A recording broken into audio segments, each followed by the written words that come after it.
What's up, Facebook family, Facebook, YouTube? Oh, let me go live on Instagram right quick. Give me a second. Take Instagram live.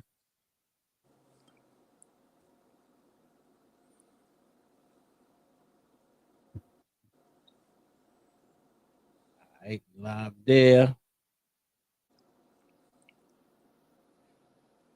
Peace to the family.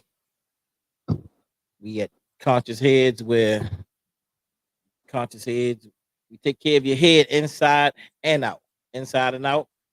And we have been gone. We've been gone for almost damn near 3 weeks. I think 3 weeks now. Last week we went to go live, and all of a sudden, some kind of way, I ended up in Facebook Central Bookings. Uh, I don't know exactly what happened. I tried to press the buttons through StreamYard. Next thing I know, they was like, investigating my page or whatever. But I was in there for 24 hours, and I'm out. I'm out. And when they let me out, they just said, okay, your page is restored. They didn't give any reason, any reason. They just said your page is restored. Thank you, and let me back out. But you know, uh, that's why we didn't come on last week. But we back. We back at it again, and we just waiting for Kenny and BA to come in. But we're gonna go ahead and just set it off anyway. So how y'all feeling tonight? How's everybody feeling tonight? Uh, we here, Conscious Heads. We in Baltimore, 219 East 25th Street. So let me just say this: come on out to Conscious Heads, man, and get your hair cut. Come out, get your hair cut. Uh, we do have walk-ins available. We mostly want you to make an appointment, but we can just give out the number to the shop. You can call out. You can get it over Google. We'll give it out. I'll put it in the actual comments, the number for the shop, so you can actually give us a call. But come on out. We have many vets here on the floor, brother Ricardo. So everybody that pretty much comes on the show, barbers or a client in our barbershop. That's pretty much it. So yeah, we take care of your head inside and out. It will be 24 years. 24 years we've been in business. August the 17th. August 17th. That's on Marcus, the Honorable Marcus Garvey's birthday, and we specifically we definitely wanted to open up on his birthday because we look at him as one of the grandfathers of the whole movement, the RBG movement. Even though we know it was people before him, but we pay honor and respect to the Honorable Marcus Garvey. So that's why we open on August the 17th. And again, it will be 24 years that we've been in business here on 25th Street in Baltimore, and which they call Black Wall Street. They even got a sign where they name uh Black Wall Street. And it's a lot of younger businesses that's down the street that they got a lot of clothing and things of that nature. Uh I don't know what else I think they got clothing and some food. I think it's some food shops down there, but it's like Caribbean food that we have on this block. We have Terra Cafe.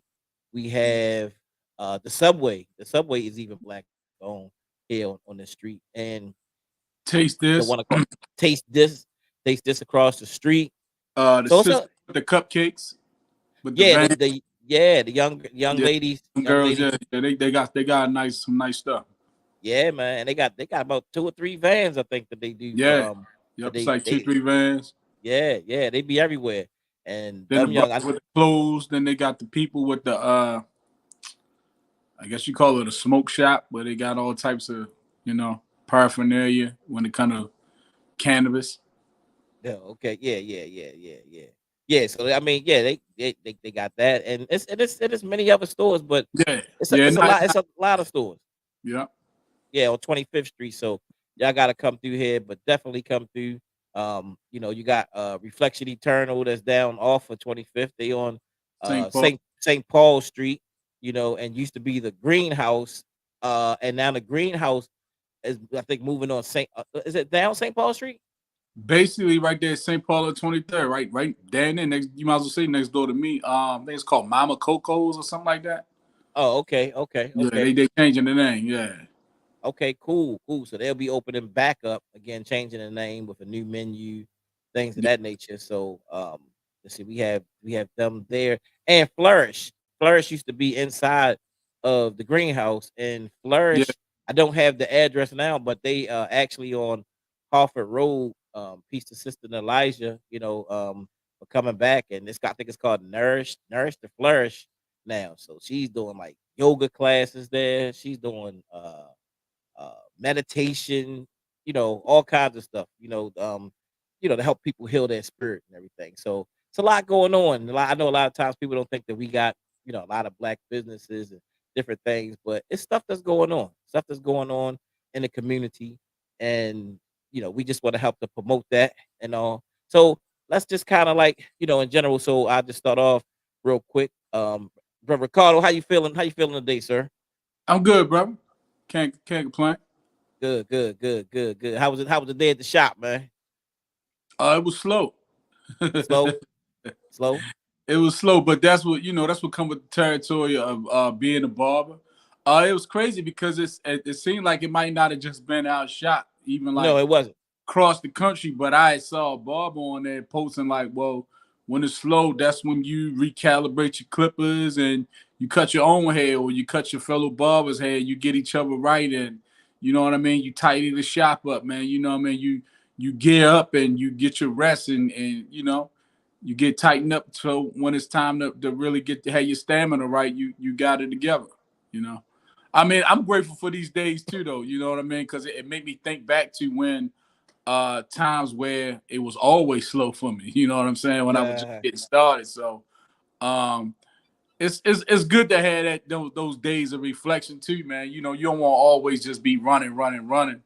So when it slow down a bit, it give you time to, and that's what I did. I kind of like just clean my area up a little more than usual.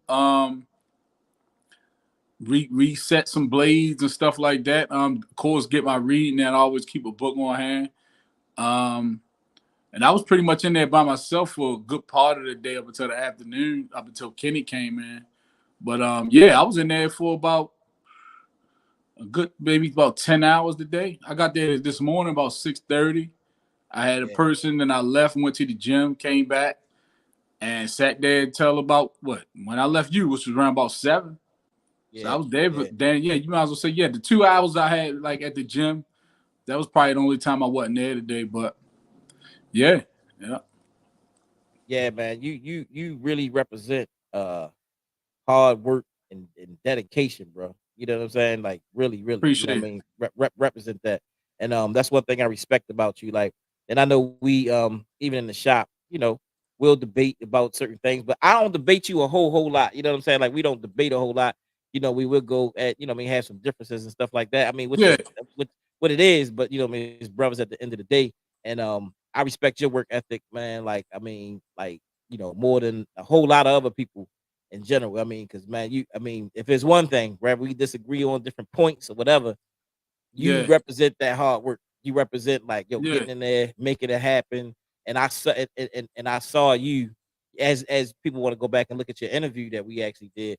But I saw you put it all on the line, man. I see you leave it all on the floor. Like you just, what I mean, when you got into it, you was like, man, I know it's getting ready to be a process. I know this is going to be a hard process. And man, you just you went in a way that I've never seen before. Even in myself. I mean, even though we all grind, we all went through it. You know what I mean, and had our yeah. different grinds and stuff. But you went in a way that was just like wild and crazy. And for you to be sitting here to be a very successful barber, it just like I said, it represents hard work and dedication, man. So we definitely appreciate you for all you've been doing, with conscious heads and helping to get that bill change. We went down to Oh Annapolis yeah, and got that bill change and everything, which was definitely. big, man, for the whole state of Maryland. Glad that we could, What's up, you kid? know, um, be together to do that. So yeah, Definitely. man. Yeah, yeah. So I just wanted to big you up on I that, appreciate that, bro. no doubt, no doubt, no doubt, no doubt. So family, so you're looking for hard work and look, we got a lot of people that come through the boot camp. And so our philosophy, the things that we've been doing, the people that we've been able to bring on board, we taking stuff to the next level, man. Because again, we don't want this field of barbering to be like a field of just like, oh, I can get Not a in and get hobby. I can get in and get over. Yeah, you know what I mean? A hobby. Not a I can hobby. get in and get over. I Yeah. could be drunk on the job. I could be high on the job. It's like, nah, man. And even when you look at our grandfathers and things of that nature, we ain't giving no excuses, but they like to drink, but they would drink when they got off. Yeah. And a lot of times, sometimes they even drink on the weekend. A lot of Yeah. times, when they Weekend use warriors. That's what it weekend turns. warriors. you know. So it's about discipline. That's just the walk of life, and you know what I mean. Yeah. So yeah, man. So look, so we just want to, what I mean. My brother Kenny is in the building now. Let's just talk about a couple things we got going on before we get into it. Let's see. We got uh the free haircuts that we've been doing on Saturdays. So this Saturday we will be back in effect with the free haircuts. So if you know some people, family, please, share the flyer, share the information. Give me a holler, inbox me. You got a program and you dealing with some young people or people who just can't afford to get their hair cut or whatever, come through. Some people want to come through and just be models for the barbering student, and I'm right there working with them. Come on through. We want to cut before the end of the year. We said 3K cuts that we want to actually be able to do. So we behind on that, but we got to get rolling with that. So that's every Saturday. Hopefully we may be, if it's nice outside, we may set up outside this weekend. Uh, and even better, it's a senior citizen home down the street. We're gonna talk to them, and we may even set up a couple blocks down the street where the senior citizen building is. We may set up down there, so we'll see what happens with that. But we got heads to cut, and we hope that if people who need the service, that you can even bring them to us, or things of that nature. So yeah, let's make that happen, family. Let's make that happen. Kenny, KC What Cuts, up? what's going on? What's going on with you? What up? Can y'all hear me clearly? Yeah. Yeah. We can definitely hear you. We All definitely right, hear all right. you. We in the building. Yeah. Yes, sir. Yes, sir. You got any? I mean, what's up with you though, man? How was your day? It was pretty chill. I mean, I was in the shop with Cardo for a little bit today. I had to do some running around. I had to do some Slow yard work to- again. Huh? What'd you say? I was telling them it was slow today. Yeah. Hey, yo, look at this guy BA talking about I'm here in the chat, yo. Yo, that don't Oh, count. You BA talking about I'm here. I just read it. Look in the chat. Yo, you're not on the oh, screen. he must be in a private chat. Okay. You're not on the screen, BA. We don't want to hear you Yeah, I talk was about here you, for BA. like 25 minutes. Nah, you Yeah, ain't here for the okay. Yeah, damn we only 25 been on minutes. we only been on the line. Yeah, but it was a chill day, man. I had to go to NVA and take care of some stuff there, but other than that, it was a chill day. All right. And see that BA came in the building, and he ain't the type person you say, "How was your day, bro?" You know what I mean? He just not that type of person. You got to figure out another way to say it. You know what I mean? Like, yo, what's going on? What's going on, BA? Why you worried about it? Yeah, see, he a There you different type go, of there you person. go, Different there type you of go, person. there you go. You know, you don't you just can't. I mean, hey man, man. I know one day, Kenny. I know what I know what day Kenny was leaving out What, the yo? door. Kenny was leaving out the door, and I think he tried to get some brothers some love, and he tried to tell BA he loved you. Like, I love you. He said, man, go ahead, I man. love you, Go ahead, man. Get up BA. Yo, he was uncomfortable as a mug, yo. there. Man, I get think out of I, here I with think that, he man. malfunctioned, yo. I think his brain malfunctioned when I said that to him, yo. No, it functioned Man, well. I told you to get the fuck out of here. Jesus. Yeah. It did function very clearly. Hey, man, Thank man, you, BA. Thank you. what's wrong with you, BA, man? What, you know what I mean? Where the love at, man? Why you so hard? Why you so hardcore, man? All right, Pause. yo. Pause. Yo. Ain't no love in the heart of town, man. Okay. You is from around 4x4, right? Right outside of it. Okay. All right. I can see why you so hard, man. you had to survive your whole life. Survive your whole Yeah, life. But pause. Yeah. man, how was that a pause, man? All right, All right, I'm gonna never let mind. you go. I'm gonna let you I don't even slide. I don't even want to get I don't even want to get into it. I don't want to get into it. Yeah. But anyway, family, we got a lot of stuff going on, with conscious heads. One thing that we, as we say, we take care of your head inside and out. One thing we've been able to do is to provide information to the community. So we do have brother Nori Muhammad that will be coming on Father's Day weekend on that Friday.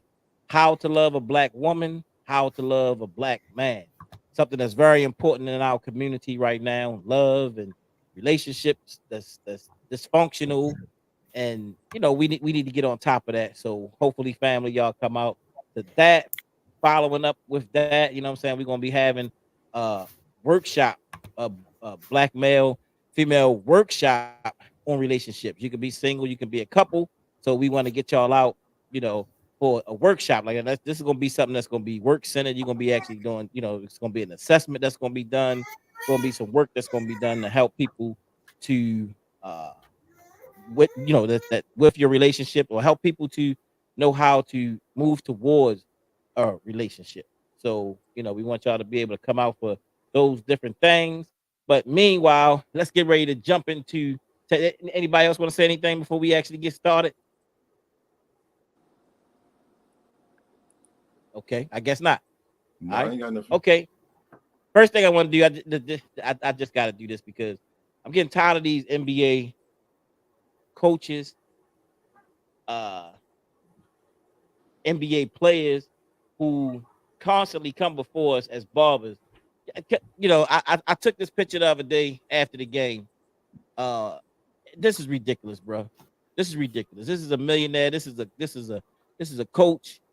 Got a little bit of money. Why is his hair looking like this, man? And we need to begin to put together a hit list because, man, this is traumatizing to barbers. This is traumatizing to us, man. And really, I'm getting sick and tired of this, man. Jabari, Look at did you this, see the man. one I sent you in your messenger about Kevin Durant, yo? Nah, man. What's new with him, bro? He finally Look, got cut. look in your messenger, and Oh, it should okay. say Kevin Durant finally got a cut. He might have It's heard still our horrible. message. It looked like You he said it did. was still horrible. Yeah, man. That man going ball, yo. He need to cut that all the way up. Yeah. He need to go down. He need to cut it down to like a shadow, probably like a 3-eye. No, ball, man. He needed Hold up. he need to sweep it like the Suns got swept. Just sweep it on off. Let me see. You Hold up. ain't What had is to this? say that. You ain't had to put that last part in there, yo. Oh yeah, he is going. Yeah, he need to go bald. He need First, to I was saying.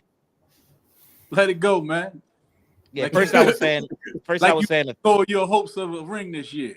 Let it Uh, Hey, yo, you just throwing dirt on this man's name at this point, yo. Damn. It's a new sheriff in town, man. His name Anthony Edwards, man. It is. It is. I agree. hey, but as we move into that, I don't know, man. You kind of like I like Edwards, but Kyrie, man, just for what he been standing for, it's hard. It's hard to go against him, and at the level that he's playing, it's just kind of hard to go against him, man. Y'all think they gonna pull it off? BA, let you take over from here with the sports, BA. Yeah. It's Well, BA round. to catch everybody up, the person that you just showed was Joe Mazzulla, the head coach of the Boston Celtics, which did what they were supposed to do and sweep the Indiana Pacers that had no shot of winning anyway. So they did what he's supposed to do, that they were supposed Well, to he do. need to do what And he's supposed to do, get a haircut. he probably letting his hair grow out because that's just what some players and some teams do until the job is done. You kind of go rugged as possible. So I'm gonna give him a little bit of a break. Look, that man got a black wife. I'm gonna give him every benefit of the doubt until He got a black wife. yeah, he does. Yeah, he does. So I'm Black gonna give Oh, him every benefit of the doubt dang, until it's over. With that being said, we dang, that's switch over deep. to the That's deep. Women forever. Western Conference. Y'all And know the rest. what you're relating to was the Minnesota Timberwolves. They just won against the Dallas Mavericks. Dallas was up 3-0, and Minnesota had to get this one. They was going to get the broom and get swept. So shout out to Anthony Edwards, Cat, and the crew for doing what they're supposed to do. Hold off a little bit longer. Now it's back in Minnesota. See if they can win Game 5.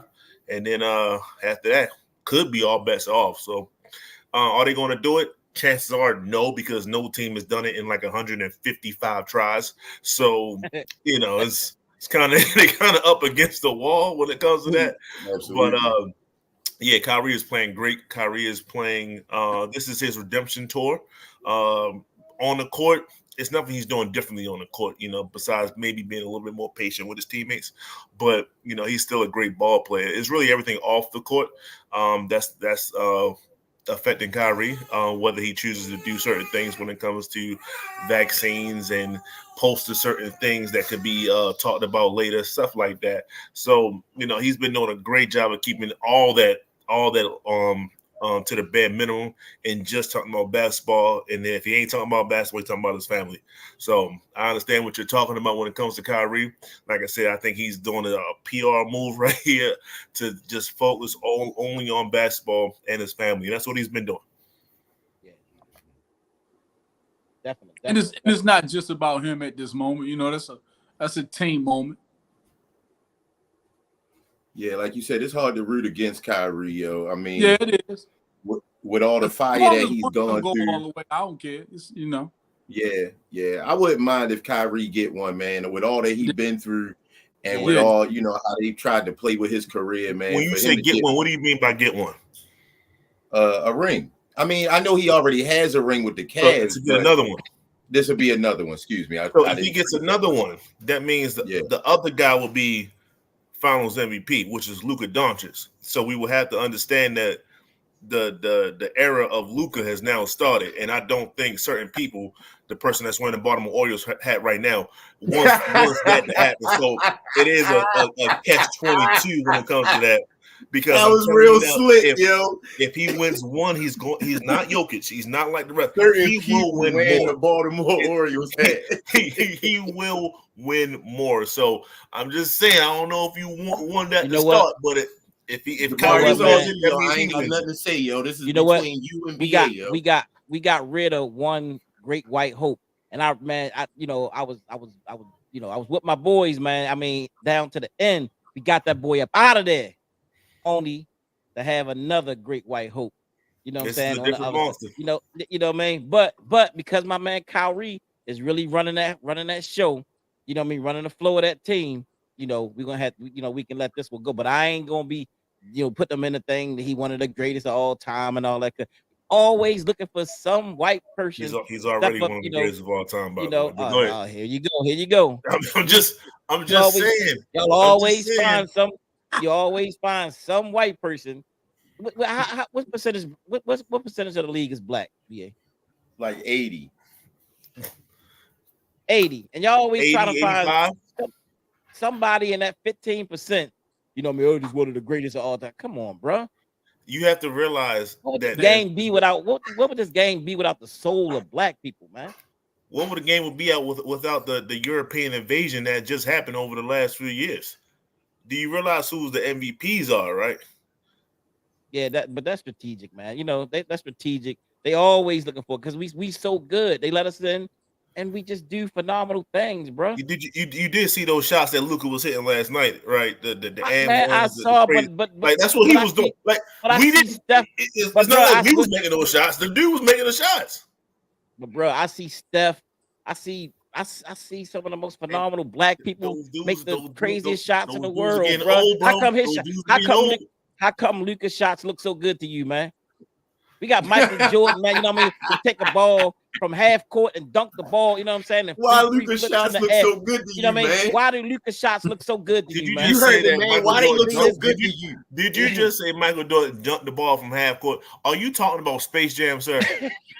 That's when he dunked from half court. Don't hide from the main question. Look, why did his jumpers look so good to you? Because his ice is colder. That's why. Tantalize his ice is colder. That's why. Yeah, that's exactly why. It's just like the white man's J is colder. You know what I'm saying? Like the white pictures of Europeans that we have. Black people gonna always run the NBA, yo. Black people gonna. Well, they're gonna run the NBA. You ain't gotta worry, yo. The NFL, whatever it is, now. We're gonna have little sprinkles of Europeans, but I don't know what's going on in baseball, man. I mean, baseball is just different now. I mean, it's we always had like a lot, a lot of black people back in the day. We still have black. Hispanics took over baseball. They're called tethers. Shout out to Tyreek. yo, for real, really. Don't you bring that tether nonsense over here. It's not, dog. don't think of it as nonsense. Just think of it as what it is. Baseball wanted to get rid of the Negroes, but they still wanted to keep it black. How do you do that? You influx the Dominicans and all the people that kind of look like us. Dominicans and Puerto Ricans. That's not. I'm not even being like, oh, just because Tyreek said it. No, I'm not. This is legit. That's what they did. This is what we have to look out for other sports. Now, it's not happening nowhere soon, but that's what they did. They had a conscious effort to take baseball away from us, and they supplemented it with people that look like us. Oh, that reminded me of something. Did you hear that they integrating the Negro Boy, that was League? about to be my segue. Don't take my segue away from me. So with that being said, did you hear that? Let them work, man. Let them work. Baseball is finally acknowledging the Negro leagues. They had like a 3 to 4 year study of trying to compile all the stats that the Negro leagues have put up, and they finally, up until this point, like they just did it. They put their stats in the Major League Baseball Hall of records. So people like Josh Gibson, which had a career ERA, career average of like 373 or something like that, that he is now the highest when it comes to averages amongst all players. So they integrated them together? Yes, they are now together. Pitching has not made it yet, but that's I think that's coming next. But like hitting and stuff like that, it's a lot of Negro players. So I mean, Josh Gibson, he beat out Ty Cobb, he beat out Babe Ruth. Like it's a lot of people that might be upset about baseball, but this is why they try to get us. This is why they try to really like get the black people out of the league, because just so we won't take over. I guess their version is not the Negro League. This is why Is this why? It's headed in that direction. I mean, if we take our athletes that's now dominating football and basketball, well, you just take some of them and just say like, hey, just imagine with your athletic skill set, you was hitting in baseball the whole entire time. We would have way more Ken Griffey Jr.'s than what we had before, stuff like that. So, I mean, if you look at the last 30 years of baseball, top two players right now, you think of probably Barry Bonds and Ken Griffey Jr., both regular black. So, they know what they was doing. Yeah. Absolutely. Because I mean, baseball was, people really don't understand that baseball was the number one sport that black people used to play back in the day. That's all they talked about was baseball. So I mean, yeah, man. Yeah. So what else you got to segue in with the sports? Yeah. Oh, so one last thing. I was bringing it up in the shop a little bit today. So there's a guy named Scotty Scheffler. He's he just previously won the Masters. So, he's a very, very good baseball player. Golfer. With that being said, there was a PGA tournament, PGA Championship, which is one of their big four that they have when it comes to championships in golf. And, unfortunately, somebody lost their life. Somebody got hit by one of the buses that they have down there, one of the shuttle buses. So this is 5 o'clock in the morning. They're trying to shut everything down, stuff like that. So just keep that in mind. Everything's being shut down or whatever. So sometimes you have one lane just for emergency vehicles. With that being said, Scotty Scheffler decided to take it upon himself to say that I'm a very important person. That's my billboard around the corner right there. So I'm going to take this emergency lane and drive up so I can go into the venue. With that being said, one of the police, he was a detective. He came out, saw what he was doing, told him to stop or whatever the case may be. And this is about 10, 15 days ago. And he somehow got dragged to the point where his pants got torn off his body. So just think of that right there. So he got dragged. He had to be going fast enough where his pants literally tore from his pants was 100% damaged. So with that being said, he had his court date or whatever just today, if I'm not mistaken, and they dropped all charges against him. So that's just a reminder of what white privilege can do for you. What have you done for me lately? Kind of a thing. If that was one of us, because Scotty Scheffler is not a black individual.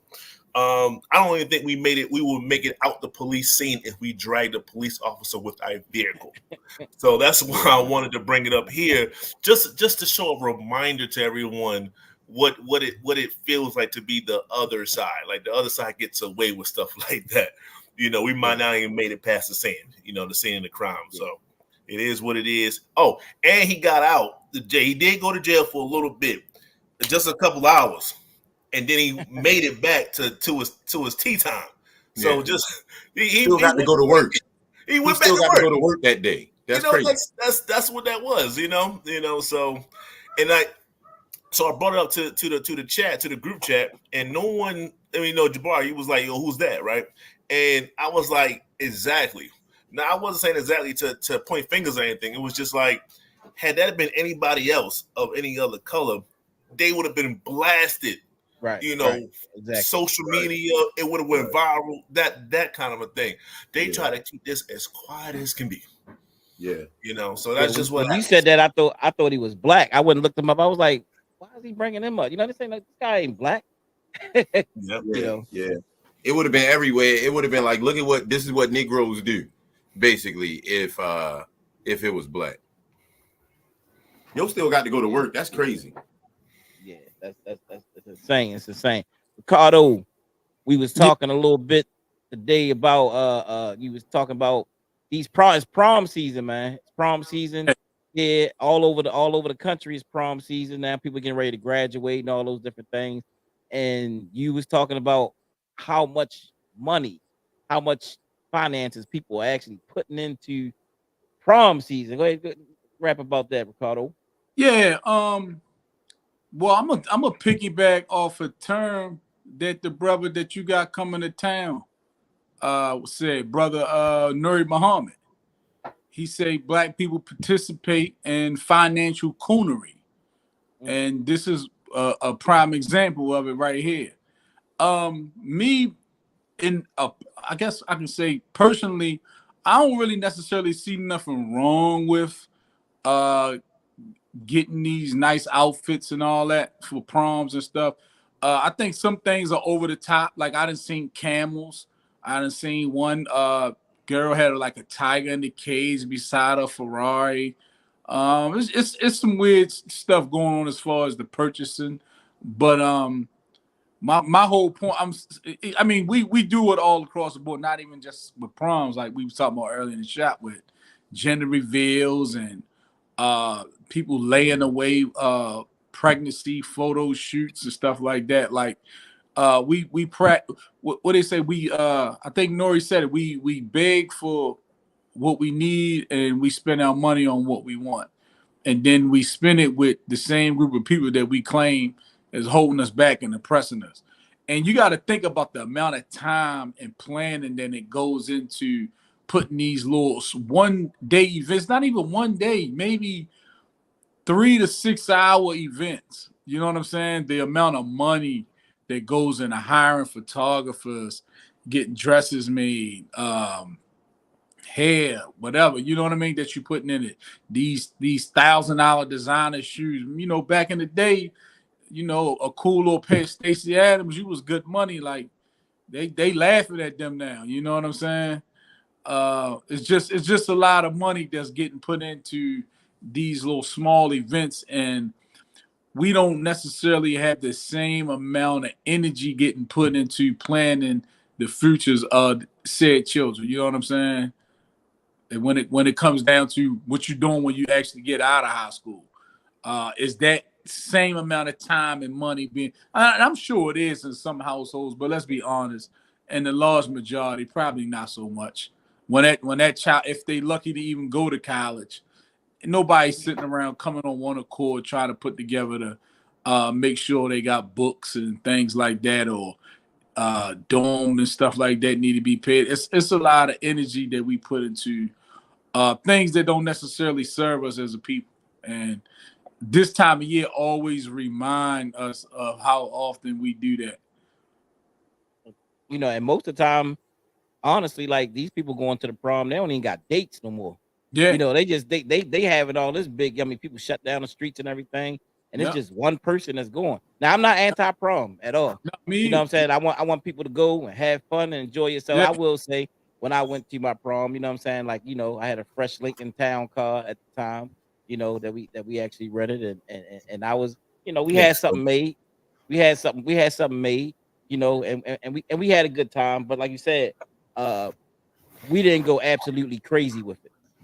And a lot of times, you know, you know, now, I mean, whatever we do as black people, we go absolutely crazy. Would you say, BA? Huh? Did you go to your prom, man? I did. Both of them? Man. I went to both of them. Yes, I did. By yourself? You know, it's overrated now. I think it's you know, Cardo just went through a whole line of stuff, right? Let me see if I can streamline it a little bit. So we have the extravagant prom. What happens on prom, right? Everyone's talking about what prom night, right? What happens at prom night? So you have the prom night.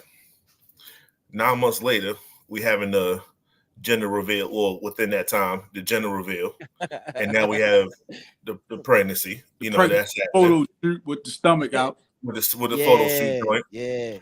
Dude be like, you know what? I'm in over my head, so I gotta get out of here. Then he do something. Not before the baby shower. Don't forget you got to have a baby shower. Baby shower. Then they go to jail. So then we guys throw him a coming home party once he get out. Yep. Right. What's the benefit? Zero. But the one little cousin, Raheem, he done made it to college, or he done got a half a partial scholarship or something like that. And didn't have a prom date because no one messed with him in high school. Yeah. Well, I mean, I think he's a successful one. I think the benefit of it is, you know what I'm saying? Like, I mean, everybody gotta have something where, you know what I'm saying, it's that extra dressy thing, you know, that you actually have. I mean, it's, you know, I mean, a day to shine, you know what I mean? A day that you got the limelight. What was your plan? What was your plans for prom? I take the 5. We real, right? The plan was to play some cheese at the end of the night. You heard me, you know, we was talking about Cameron, right? I refuse to answer that. I refuse to answer that. You know what I'm saying? I refuse to answer that question. I refuse to respond. That's just what it is. That's just what it is. That's the whole. That is the whole thing. So that's what we celebrate. I'm just throwing it out there. We just talked about all this extravagant stuff that we do, and you can literally streamline it. And it's all, you know, forgotten about in a good 5 years. But you know, you give your parents and you know what I'm saying, something to look forward to. You know what I mean? You know, it's an exciting called graduation. It's graduation too, but that's another part of it, man. Stop being so much of a grump. You know what I mean? Look, you know, you get them something to look forward to. You know, they look nice, have a good time. You know, but all I'm saying is, we had, like, back then, we had a lot of times we had dates. Sometimes people went to the prom by themselves, but we had dates. That was very rare. Prom. Yeah, you know what I mean? So now I'm talking about they shut down a whole block for one dude coming out. You know, one dude coming out, he got one block and he coming out and doing his little dance with the tennis shoes and all that kind of stuff on. And you know, the Pee Wee. Let me stop. Now you ain't gonna say that, man. It is kind of like the Pee Wee Herman look, though. You know what I mean? I mean, that's the new look. Yeah, I mean, you know, I guess that's what it is, you know. But you know who designed, you know, the styles that we actually respond to. You know, we know who on top of that. Boy, it's going the opposite direction now. They doing the whole flare leg thing now again. Flare leg. You ain't seen some of these new pants and sweatpants? Yeah, the bell bottoms, yo. Yeah, I see. Bringing bell bottoms. Oh, not to say the man, you know, there's been many man purses too. Did you see all the man purses that the young people been having? Yeah. Oh man, bro. It's we got a lot of stuff to deal with, man. Yeah, a lot of stuff to deal with. We don't steal culture like we supposed to. But we do. I mean, people spend thousands and thousands of dollars, just like we do for many of the holidays, and just like with black people, you know how we are. When we get something, we go hard. We go hard in the paint. You know what I mean? Pause. But we definitely do. You know, we just need some balance, man. It's just yeah. put this. It's not. That's why I said I ain't knocking it. It's just let's have some balance as far as planning other things that are constructive that can benefit us years down the line. I'm saying there's room for both, but let's not be lopsided to where as though we go all out for the fun stuff, but the things that are important, even down to like some of your previous shows. Look how many people plan to trust or life insurance policy and stuff like that. Most of them ain't got that. Oh, ain't no doubt. Most folks ain't got that stuff. Yeah. You know. So we definitely got to keep pushing on and keep pushing because it's all about creating generational wealth. So I guess with that, anything else you want to say on that, Ricardo? Nah, that's about it. All right. So let's move to more controversial things that's in the media. But before we do that, let's go. I think y'all was saying there was some updates on the whole Diddy situation. Kenny, you got some updates on the whole Diddy thing or something that y'all know about? From what I heard today, he got a new civil suit with a male sex worker saying that he victimized them, and that is like, I think that's like 7 lawsuits that he got right now. Diddy is just getting. What do you mean by victimized them? You can imagine. It didn't explain. It just said quotes victimized. So. In your opinion, what would that entail? He said it. He just said it in his. He just said it. BA. We on live, yo. I cannot describe what victimized. He said entail, Ken. Yeah, he said it. yo being hella goofy, yo. It said victim. He wasn't a victim. It said victimized, yo. Y'all can imagine, yo. He not none of them. I don't think none of them victims.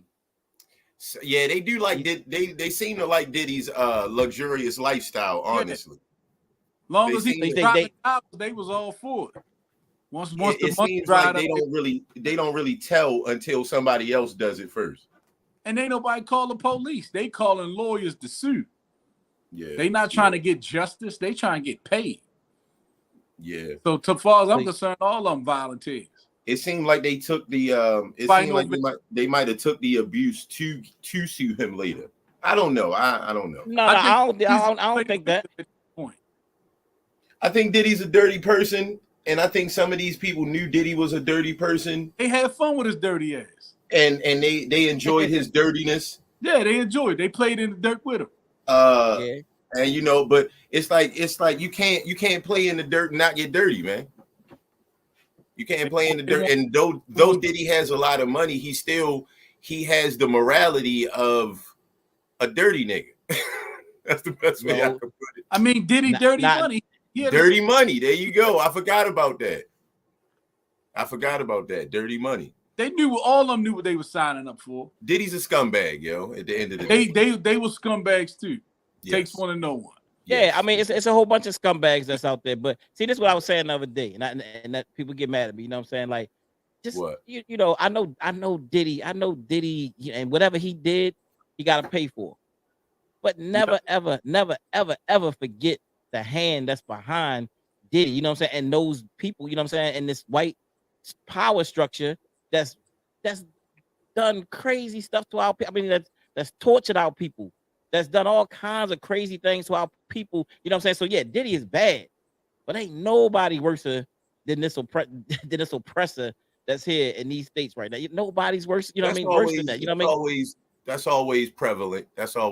We gotta. No, I'm just saying we gotta keep that at the forefront. Now I'm not saying. Look, he done because he was there. He was their nigga. You know, he was the one. Yeah, you know what I mean? Like, you know, and they protected him. He's protected him. That's why he ain't. I think he an informant, honestly. I think he's an informant for the feds. He is. Kanye West said it on Drink Champs. I think he is. Why you think he's an informant? Drink Champs. Because it's no way that, like, for instance, for one, they said there's rumors, this is alleged, that he punched Kim Porter in the face in front of a whole bunch of people at an Andre Harrell party. And they said, but they told the media that she fell at the party and bust her nose. But some people that went to the party, even a former artist of his, of Diddy's, said that nah, he punched her straight in the nose. So my whole point was saying that is people have known that Diddy was a bad guy, and I think that means the cops know that Diddy been a bad guy. So Of course. maybe the only way to control Diddy is to get something over his head.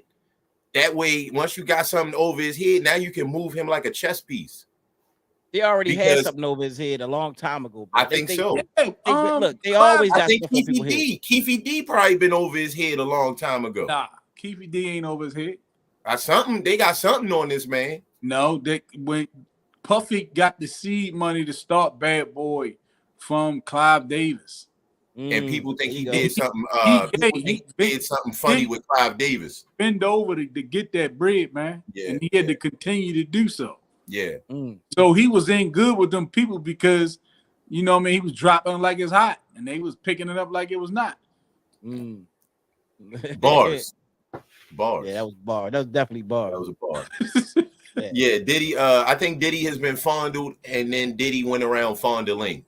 Yeah, exactly. I agree. Yeah, 100%. They made him vice president. Andre Harrell made him vice president of Uptown at 21, and that was like unheard of in the music biz. Well, he started off an intern when he was going to Howard. Yeah. How you go from intern straight to VP at 21? Because he used to catch. Well, actually, he was A&R then VP. Mm-hmm. But he used to catch the train up to New York and to work for Freeform for a long time. I really think Andre Harrell got to him first, and then he passed him on over to Clive Davis. I think Diddy was just willing to do whatever it took to get to the top, and he did. And this is what you got today. That kind of stuff create a monster when you go all of these years doing all types of stuff like that, and it don't necessarily get checked. You know. It creates what you see him did in the hallway with that young lady. Yeah, absolutely. Yeah. And, you know, at some point it's gonna bite you in your ass. You know, what they say, your truth always gonna find you. So it's coming out. He gonna bounce back. It's like any big drug dealer that's on the street. Yeah. You know, they only big because they let you be big and you in certain circles. They let you be big until you get too big for yourself. Then they start telling you, no, we need you to do this. And you start bucking like, nah, okay. Yeah. Oh, all right. That's what it is. You know, once they focus their attention on you and only you going down. Yeah. Oh, yeah. Their machine is too powerful. He also was a face of an illusion to us for black ownership because he never owned rights on the white company. And it was basically generating a lot of money from the black community because the black community, especially in America, we control the cool. You know what I'm saying? So when you get people like Puffy that got a product to sell and we control the cool, that generates millions and billions of dollars for these companies because a lot of times the white folks that like to dabble in black culture, they partake in what's the quote unquote the cool, you know? Yeah. So it's that we are used like I think Leo Cohen. Yeah, but Nipsey Hussle said it best. They call us dumb niggas because our culture is contagious. We got a contagious culture as far as people gravitating toward, but other people benefit more off it than we do. Facts. Of course. Is it all we got on the Diddy? Pretty much. Yeah, he gonna bounce back. Watch. Oh, you say you gonna bounce? Why you think he gonna bounce back? I don't know, bro. If Eddie Long could bounce back, Diddy can bounce back. If Eddie Long can bounce back. Nah, man, I don't know. Eddie Long was ravaging young men. He was ravaging them. And they came out and sued him. Same thing, sued him for money.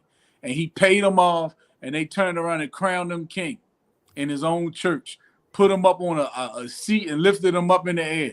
And they used a small hat. They used a small hat to crown him king too. That was crazy. Yep. Why? Because who controlled it? Yep. That's the boss man. We'll be mad at him for a while. And even that other person that you about to segue into with the whole religious thing. This dude got a minor pregnant. Oh. We act like we done forgot all about that. Oh, I forgot about So he'll be forgiven. He take the right route. Jay Morrison about to be forgiven. He in the church. He in the church now. He in the church under the person that he about to speak about. Yeah. Man, listen, it's a cold game, baby. Before we get that far, I feel like Kevin Spacey. I did forget about Kevin Spacey. Yeah, I know, that's because he white. I know that we forget because he white. The white ones don't get broadcasted as much, man. Let's be real. I mean, BA. To their credit, they did talk about Kevin Spacey, but they didn't expose Kevin Spacey like they exposing Diddy. BA said it earlier. You know what I mean? When they wipe it under the. Come on, man.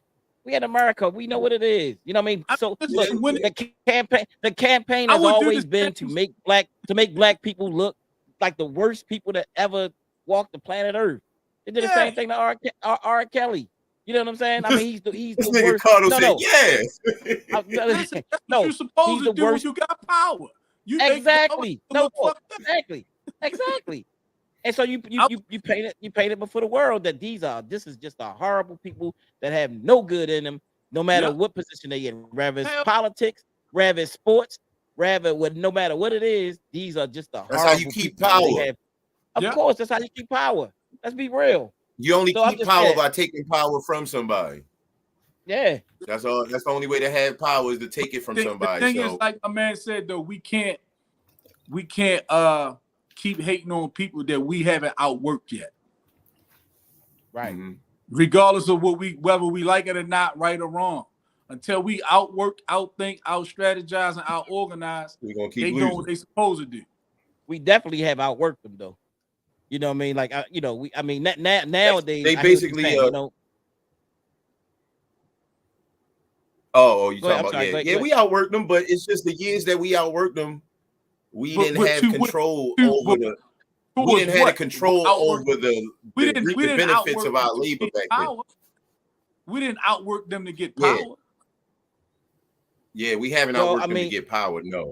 No. Yeah, I mean, and definitely they're around the clock. They are around the clock to keep us on low frequency.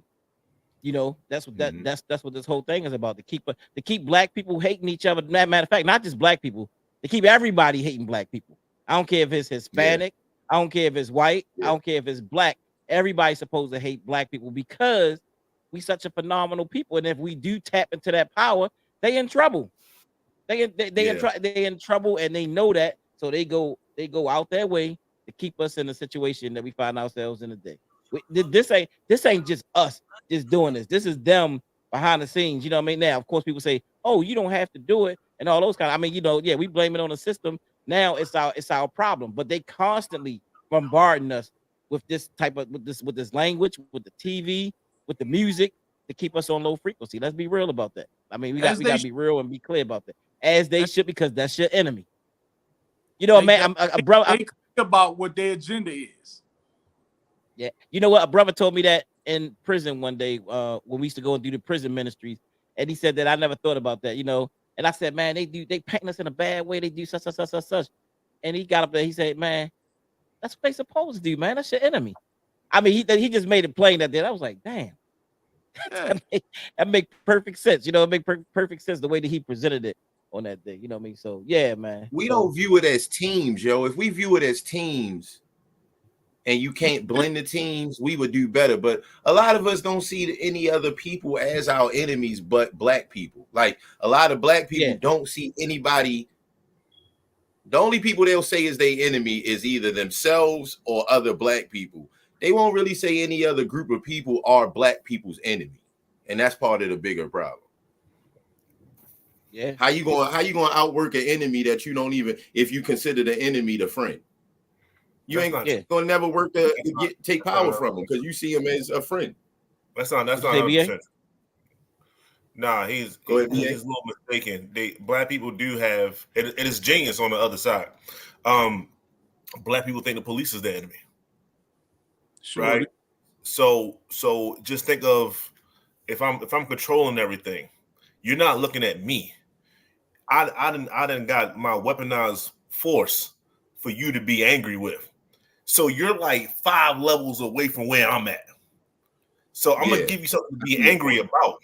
I'm gonna throw it. I'm gonna Distraction from give the you real. that because there's so many other steps here that you just concentrate on that. You can concentrate that all day long. That's my weaponized force.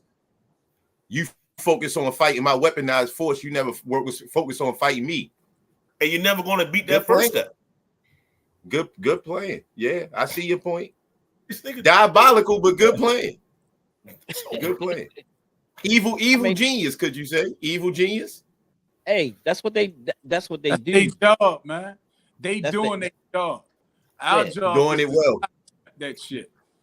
Their job is to stop us from getting power and to make sure that we stay on the bottom at all costs. Stay at low frequency at all times. Our job is to it's like a football game. Like if the Ravens gonna play the Chiefs in the first game of the year, and they gonna lose.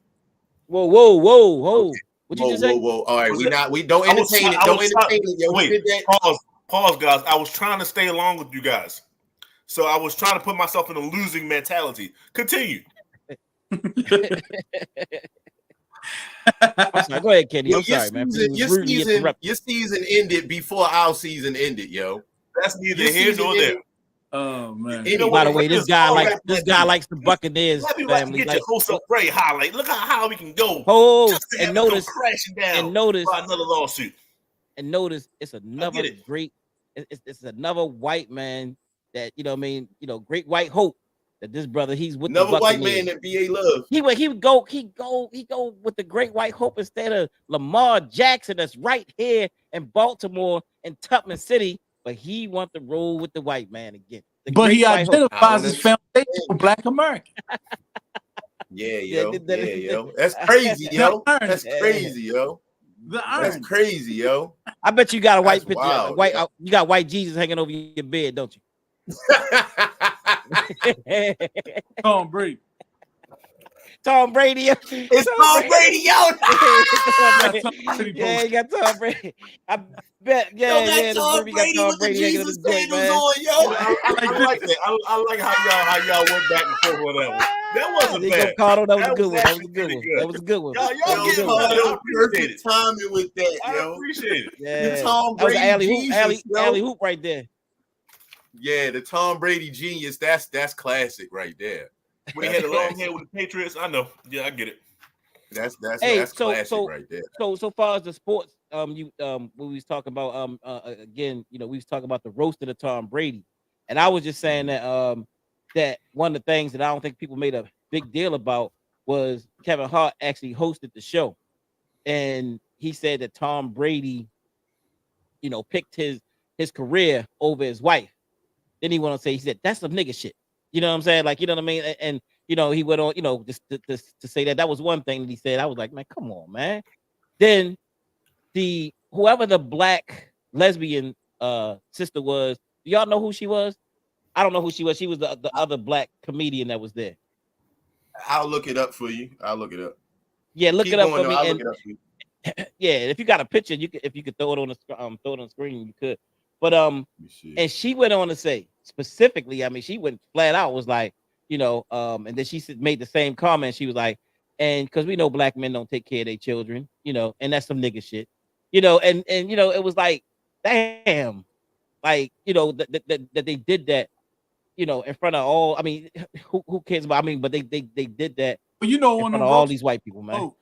They go low on roast. I said they go low on them roasts. Yeah, but it was just the. I know they go low, but just to say like that's some nigga shit, in front of all these white people, like, you know what I mean? Like, nah, man. Her name is Sam J. Sam J. Yeah. Okay. Put it up a little closer to the screen. Yeah. Yep. Sam J. And she was actually, had a couple things that was kind of a little bit funny. Was a little. I never seen her before. I don't even know who she is. Yeah. Somebody say, yeah. I don't even know who that is. I never seen her. Somebody say you got to know your audience. You got to know your audience, but you ain't got to sell your soul. You feel what I'm saying? You got to sell your soul when you out there. You know what I mean? And we know Kevin Hart. Let's be real clear. Kevin Hart ain't taking no stance on nothing. He ain't taking too much stance on anything. It's all about that money. You ain't never heard him. You ain't never heard him take a stand. He put the dress on and he sat in John Lithgow's lap playing Arnold drum Yeah. as a 40-something-year-old man. Yeah. He one of them Yeah. boys, man. I think that was worse than the dress. Yeah, sitting in the grown man lap. As And then a how he grown- tried to That's bad. defend the dress. That's bad. That was crazy. He tried to defend the dress after saying he wouldn't wear one. That's bad. and That's sat crazy. in the white Yeah, that man was lap, crazy. yo. You sat in the What is- white man lap. You Yeah, talking yo, about that's Kevin Hart? yeah, that's Yeah, disgusting. Kevin Hart. We talking about Kevin Hart. You What don't about remember the they scene? did the Disgusting. Different Strokes remake? Yeah. What about the scene where him and Shaq and he got pulled over by Shaq? Oh yeah, he was clapping. Oh yeah, that was crazy. I Yo, mean, that he was crazy. saw yo. stuff too, man. Yeah, You know, that they was probably crazy. white man probably cassied him. Yeah. And I remember that what was that Netflix series that he had with that apology tour that he had Yeah. going on. Yeah, he did a Yeah. whole series on apologizing. Yeah. We know a you, Kevin whole Hart. series about the apology. Yeah, exactly. Yeah, Yep, yeah. a whole series about it. That's real. That's real. Yeah, that's We crazy. know you, Kevin Hart. We know you. We know you. So do y'all think even Kevin Hart is even I mean, like his first two series that he had stand-ups that he had was kind of funny, but after that, he just kind of you I think know his what to best one expect. is Laugh at My Pain. Laugh at My Pain is good. It's definitely good. I never watched any. The only thing I watched the Kevin Hart was the joint where he was him and Wesley Snipes was brothers and Soul Plane. Wasn't he on Soul Plane? Yeah, that Soul yeah, Plane. he Yeah, he was was on on Soul that. Plane. Yeah, Soul Hey, Plane. so Yep. I never really was like a Soul fan. Plane was a terrible movie, but it's got a following. Like people really like. Yeah. People, It was. it's like one of those bad movies that people still enjoy. Yeah, It's like a B movie that Huh? wasn't really a B movie. like Blue Hill Avenue. I don't even know that Anybody movie at remember that? all.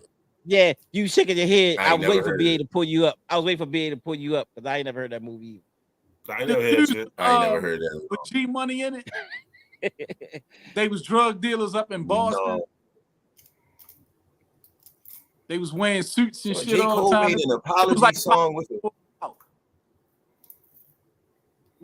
are you talking about? J. Cole did J. what? Cole made an apology song for Kevin Hart. Dang. Dang. I didn't even know that. Oh yeah, I didn't know that.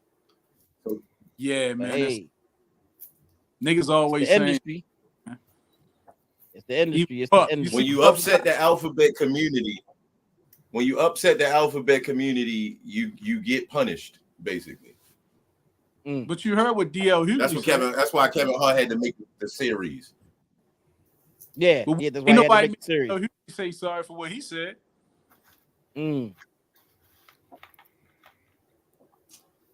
I think it's because DL Hughley has been real supportive of that community.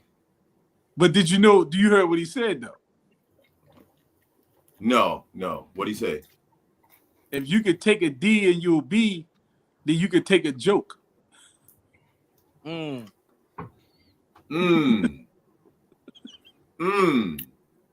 That's a tough shot. that's a tough shot right there. I mean, but you would think you could. You would think so. He He got them Democrats support him, so he's okay. Yeah, this is true. Yeah. He Keep done talking shown a about lot Trump. of support for them. So. Yeah, let him try that. That would not work. Let's move into the into one the main event for the night. Now the main event, talking about your boy Jamal Bryant. Oh, Now I Lord, know. this- Now I know that y'all beat Jamal down in the shop. You know what I'm saying? I know he ain't got too much of a chance. I But I'm don't. I'm gonna say this though. I think that Jamal Bryant has done some great things in the black community. I mean, regardless of what y'all want to say, whatever, he's done some great things. He has empowered a lot of people in the black community. I mean, and you can judge, but he's done this. Let me show this clip. Let me make sure this is playing right here. Make sure y'all can hear this right quick. Hold up. Make sure y'all can hear this.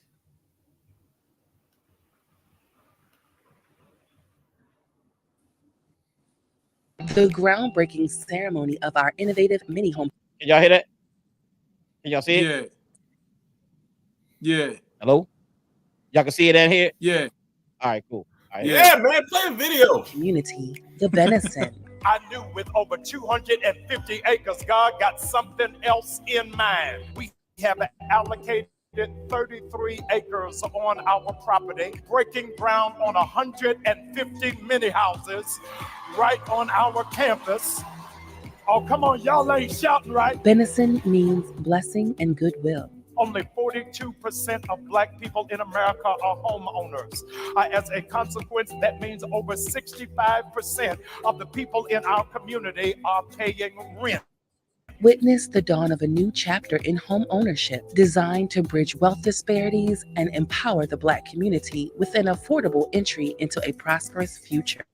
These houses will start at $150,000. Discover our meticulously crafted homes ranging from 650 to 1,200 square feet, offering style, space, and quality without compromise. This event marks the beginning of creating generational wealth for families, singles, and retirees alike. Phase 2 of our housing development will be senior housing. I need somebody. Envision the future as we unveil plans for 75,000 square feet of dynamic retail space set to infuse the city of Stonecrest with a vibrant blend of shopping, dining, and essential services. Amphitheaters, serene water features, and food truck havens, all designed to foster community and celebration. I hear the sound of homeowners in this room that believe I'm going to leave something to my children's children, that God is going to do something absolutely amazing. May 4th is not just about breaking ground. It's about laying the groundwork for dreams to flourish and pathways to success to be illuminated for all. Let's come together to celebrate this groundbreaking moment. Welcome to the future, where dreams find a home and pathways to prosperity are paved for everyone. See you at the Venison.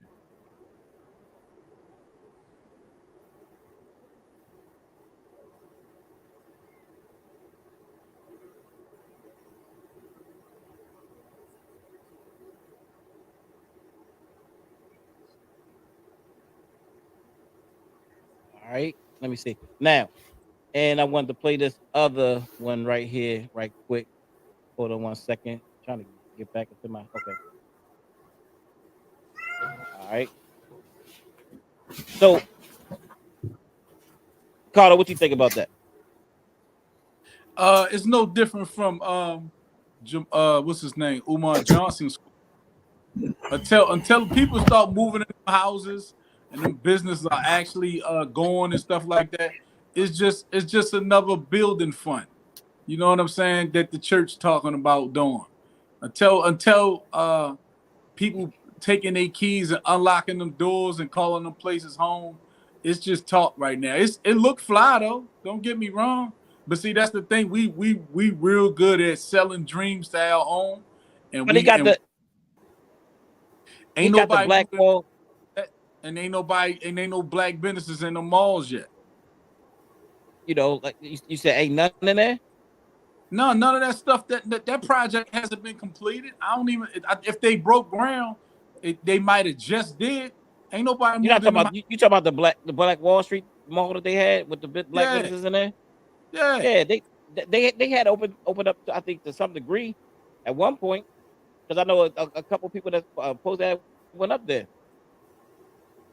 I'm just saying, we gotta do some show enough particulars on the progress of that, because we can't just keep taking certain stuff like that for face value, and we calling something progress that really ain't progress.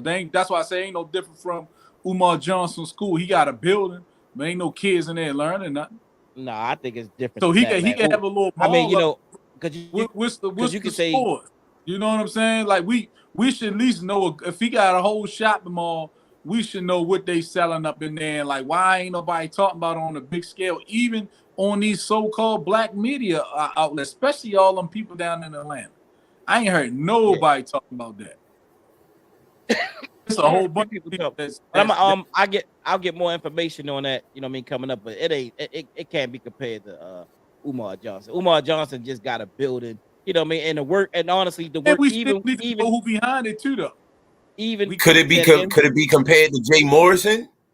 No, I'm saying who's the money behind Jamal Bryant? Because me and you was talking earlier, Kenny, how these churches be having these big Because remember a minute ago he was trying to grow weed on the damn church campus. Yeah. You know what I'm saying? And then before that, he was charging $125 for COVID tests.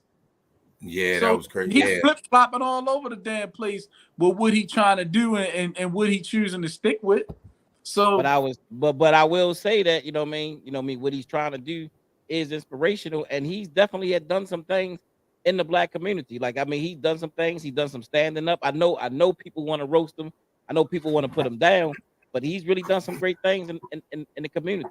You know, I mean, I ain't really got nothing bad to say about him far as on a negative outside of, like, I mean, what he do in his personal life, I mean, he basically doing what most pastors do.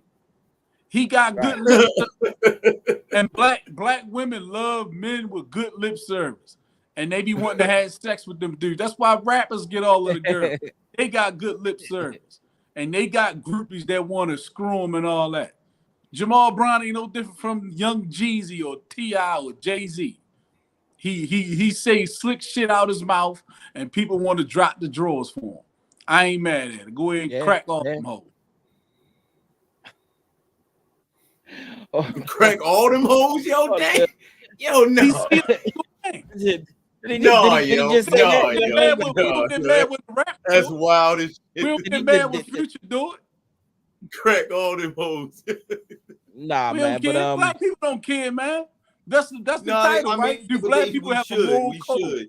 We should hold. We don't, though. We should hold Jamal Bryant more accountable than others. One too many times. We should hold Jamal Bryant in church. Jamal Bryant got like 9 lives in the black community, man. That dude got a 16-year-old girl pregnant. We done forgave that. Then he done left his wife. She took him back. He done messed up again. He done got like 2-3 other baby mothers floating around out here. Out here just shooting all types of clubs up, man. Yeah, definitely. You know what I'm saying? But I think, hold up, that brings me to the next video. Hold up, let me brings me to the next video. Don't forget that these hoes ain't loyal one too. Oh yeah, hold up, man. Here we go. Sometimes your blessing will be right in front of your eyes, and you don't even know. You don't even know what God's got for you. Amazingly beautiful woman, amazingly brilliant woman. Last year, she graduated with her doctorate degree, and I saw her walk across that stage and get her doctorate degree, and the Lord said, "You big dummy, what are you waiting on?" I am so grateful. I am so grateful to God that she has consented to be my wife. Would you help me? Thank God for Dr. Carrie Turner. Come on.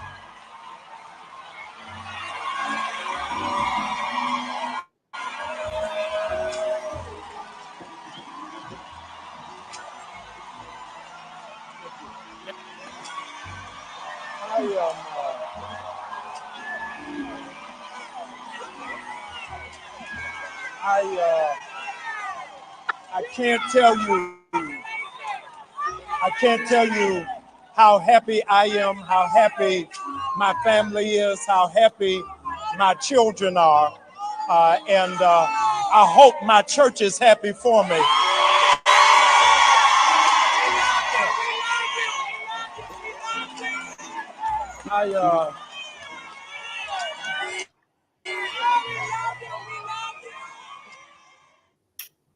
Lord have mercy. Hey, she got the fresh BBL, man. He been in Atlanta too long seeing all them BBLs, man. He had to have him one, man. But look, man, hold up. But look, hold on, bro. But I had was to have him one. He had to have one, man. I ain't mad at him. If I was in Atlanta down there with all them BBLs, I'd probably try to come up on me one too. Shit. Yeah, I'm it just looked saying, like a concert, yo. It looked It like is. a concert, Yeah. yo. I said he ain't no different from Jay-Z, man. I mean, but I will say. Hold on, let me say this real quick. See how he was messing with Tweet, right? Yeah. And he called her Tweet his said- last lady. Did he Yeah, not call he her did. his last lady? He did. So what happened with Tweet? Ain't nobody talking about Tweet no more. He did. Oops. Got tired of that. She gone. She gone, Yeah. man. You know what I mean? Yeah. She He gone. done But wore look, her out. but He gonna wear BBL out but I'm too. gonna say this. But I'm gonna say this, man. You know, Yeah, what and is bro? hopefully, The you know what I mean? comments say, what is bro wearing? That's crazy. Hopefully, this is this the last time for him. I mean, look, man, come on. I talked to Kenny about this earlier today. I said, look, if we judging, you know, I mean, I could look at my grandfather, but shoot, both of my grandfathers, you know what I mean, at different people, but you know, I think that it's good that he ain't quit, that he ain't giving up, and I hope that this time, you know, that he remained faithful, that he able to, you know, keep things under control, bro. He got to be on another level. You didn't hear all the women say, "We love you, we love you." They do, and I know, and they really love him, but man, that dude getting it thrown at him every day, man. Man, he used to that though. Now, you know what I mean? Come on, man. He used to that from the empowerment temple, though, Ricardo. Like, he was, you know what I mean? I hear that women used to up cheeks then, boy. He was. Young girl pregnant. He was. He was. But what I'm saying is, at least the brother kept trying. You know what I'm saying? And the fact that I would keep trying to clap cheeks too. Nah. Well, I mean, this one he publicly brought him out in front of the whole world and say, "Hey, look, I'm engaged again. Back to the playoffs again, man." Yeah, nothing wrong with playoff. You know, I mean, yeah. I mean, so I'm just saying, man. You know, what I mean, sometimes, man, you know, people make up. You know, a lot of people make mistakes. You know, we made mistakes. A lot of people in our family made mistakes. But I think the brother, you know, if he gonna come in, he gonna clear things up. Then go ahead and clear things up. You know, look, I ain't mad at him. Yeah, you know, he ain't doing nothing we ain't seen before with pastors. He getting it thrown at him all day, every day.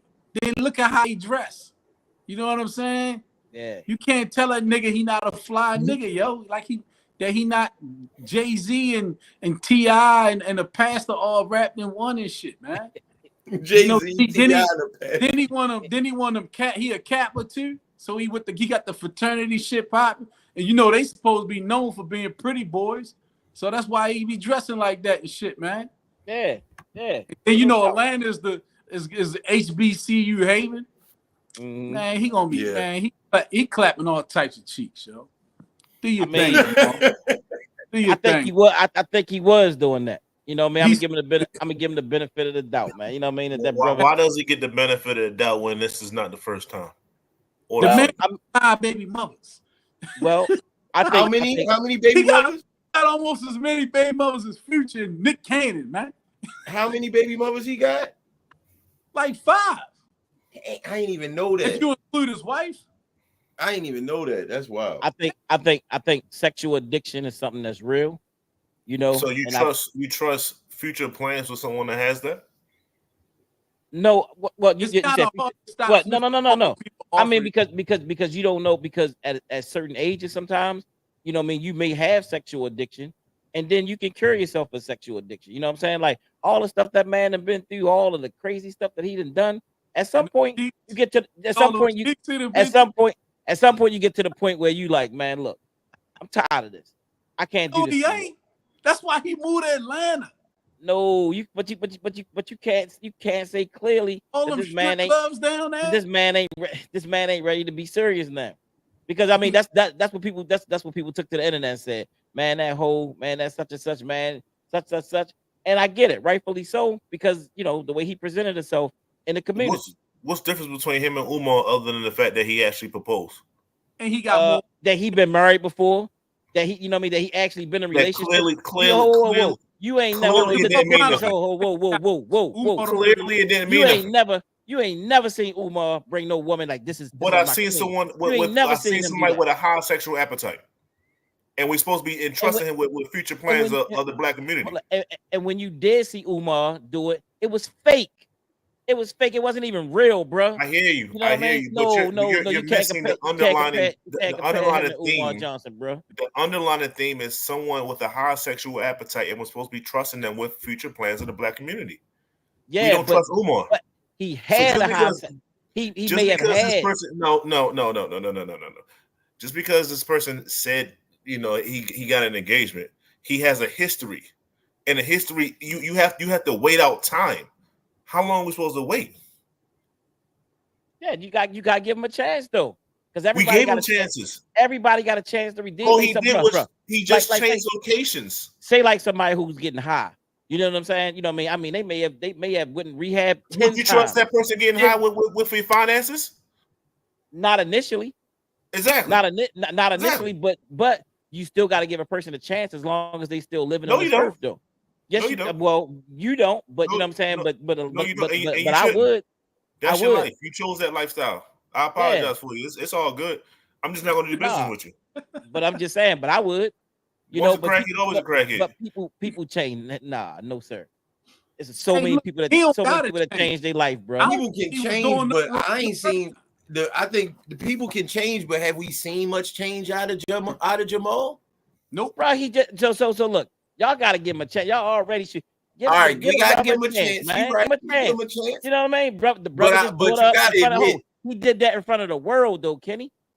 That is good. I mean, that leg up in front of the world. That is good. To his credit, he announced it to the world. So now all these ladies that's lusting after him, now they all aware. But he got a terrible record. If we was looking at record, it's a no-go. He got, like, yo, it's hard. It's hard that comment on point, yo. It's hard to trust him, yo. To trust him, you would be a fool to trust him. Would you trust him around your daughter? I would not. Hell no. I would not. I wouldn't leave. I would think my daughter is going to get cheated on, and my daughter is going to get emotionally abused. That's what I would believe. That nigga. I believe my daughter would get cheated on all the time and emotionally abused with Jamal Bryant. Fool out of. If your daughter was old enough, he saw her walking across that stage getting a doctorate. You saw that. He saw that BBL. He saw that BBL. He didn't see that doctorate. Yeah. That's what was playing in his mind. He did. Oh, bro. Hey, man. Get a brother. Yeah, that's what it was. And look, he could get all of the chances at all the cheeks he wants. Okay, I mean, she gave him the chance. It is good that he announced it to the world. No, it ain't. He let the world know, like, look, I'm off the market. He let the world know. Hey, look, but this what he gonna do? I'ma still fuck. Yeah. That's what he gonna do. I don't think so, Cardo. He gonna be like this. Call me. But BA, to your point, like you said, there's a big difference between Jamal Bryant and Umar Johnson. You can't compare them, man. Yeah, I mean, you can't, because Umar don't take showers.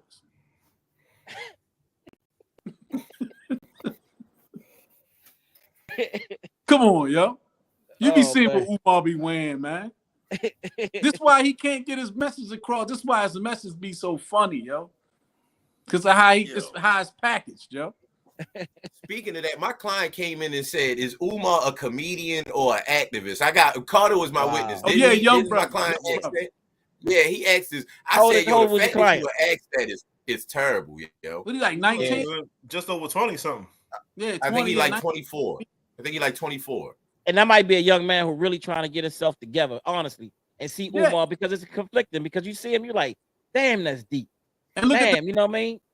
And what would be different if he was looking at Jamal Bryant?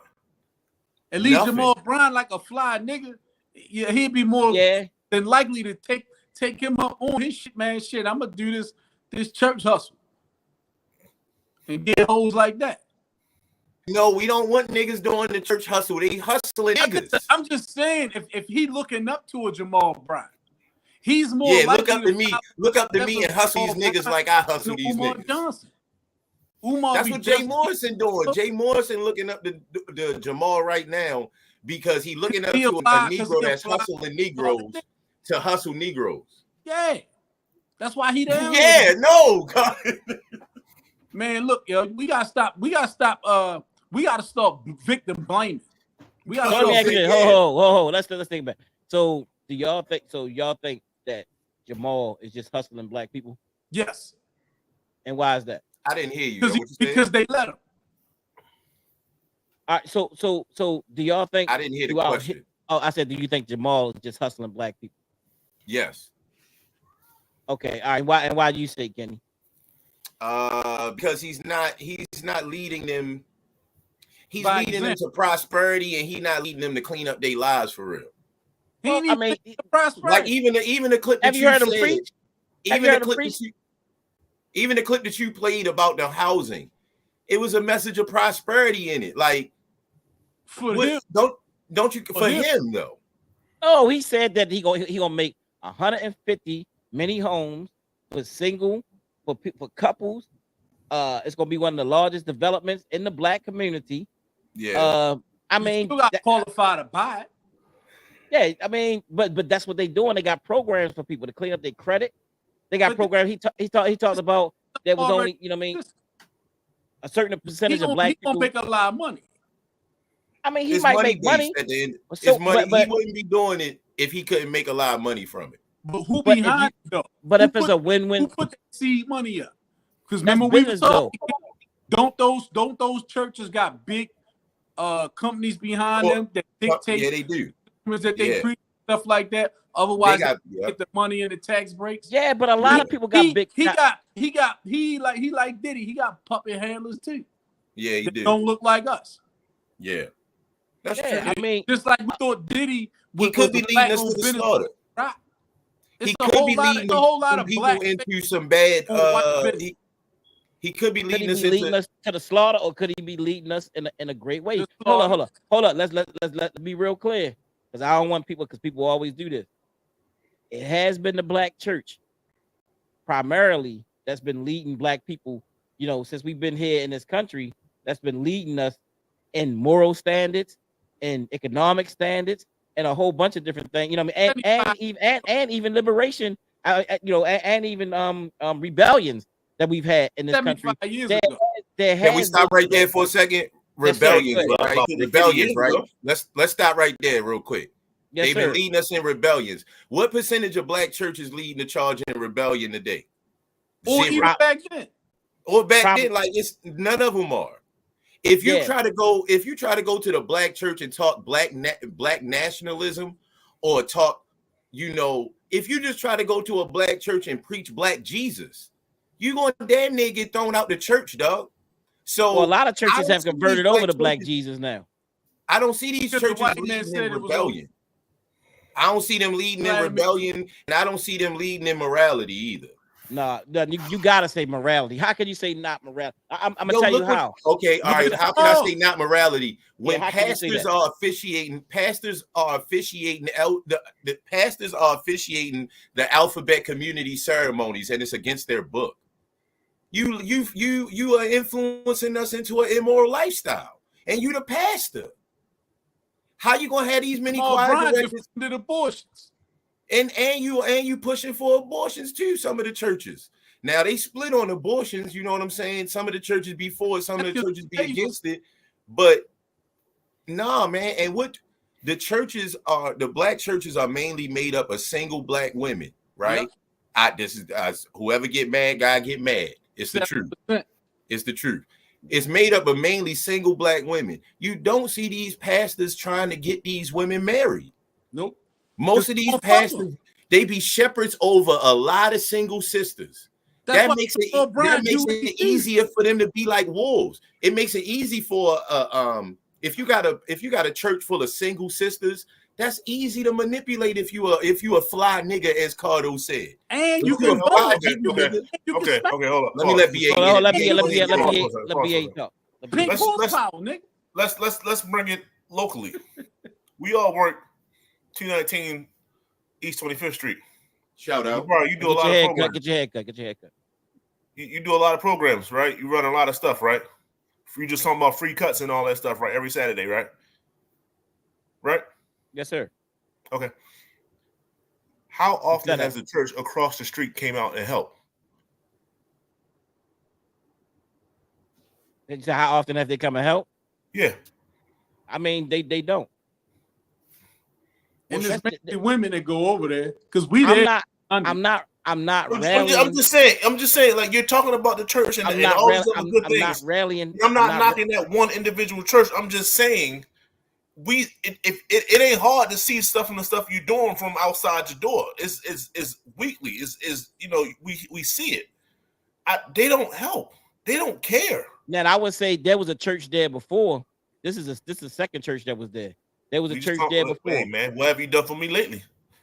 I mean, now they didn't do much, but I went over and I did attempt to talk to the pastor, of that church. I'm not rallying for all churches. What I'm saying is they do have a culture that is that's been healthy in our community.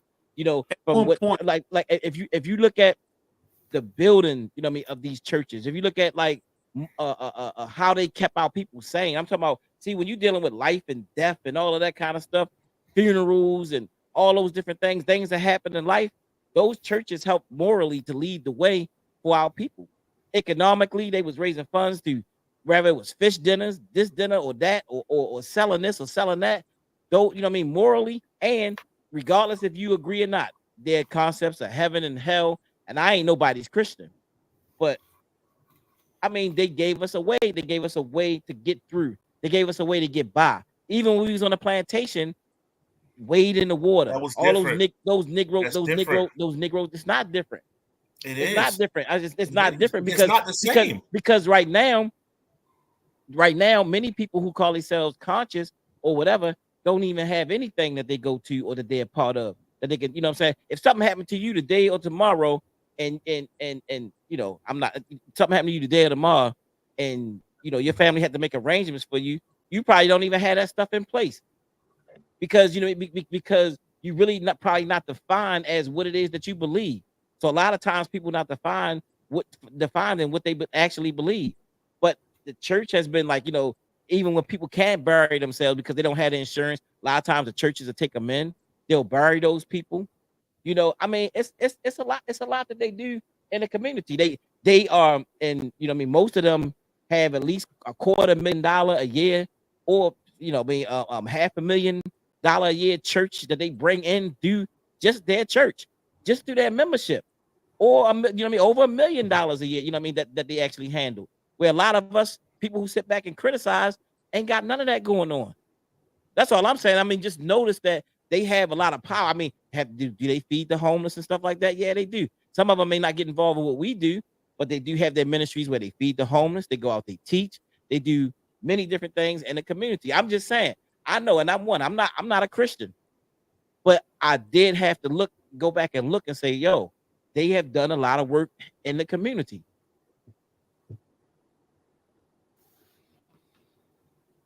Who first? I mean, they've also done a lot of destruction. Bravo. They've also done a lot of destruction too. Huh?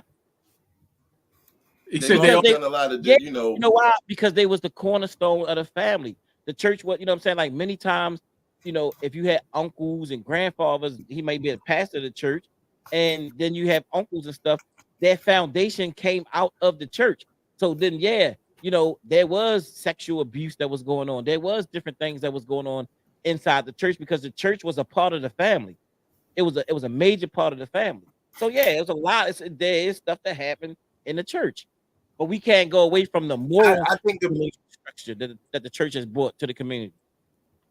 No, you can't knock that. You can't knock that. Morally, they've helped. I think the church is one of the things that help keep us morally, kind of like you said, kind of on the right path. But at the same time, I think, to what Cardo said, these organizations that fund these churches a lot of times get them to twist or maybe dance around certain issues, and like voting or like police brutality.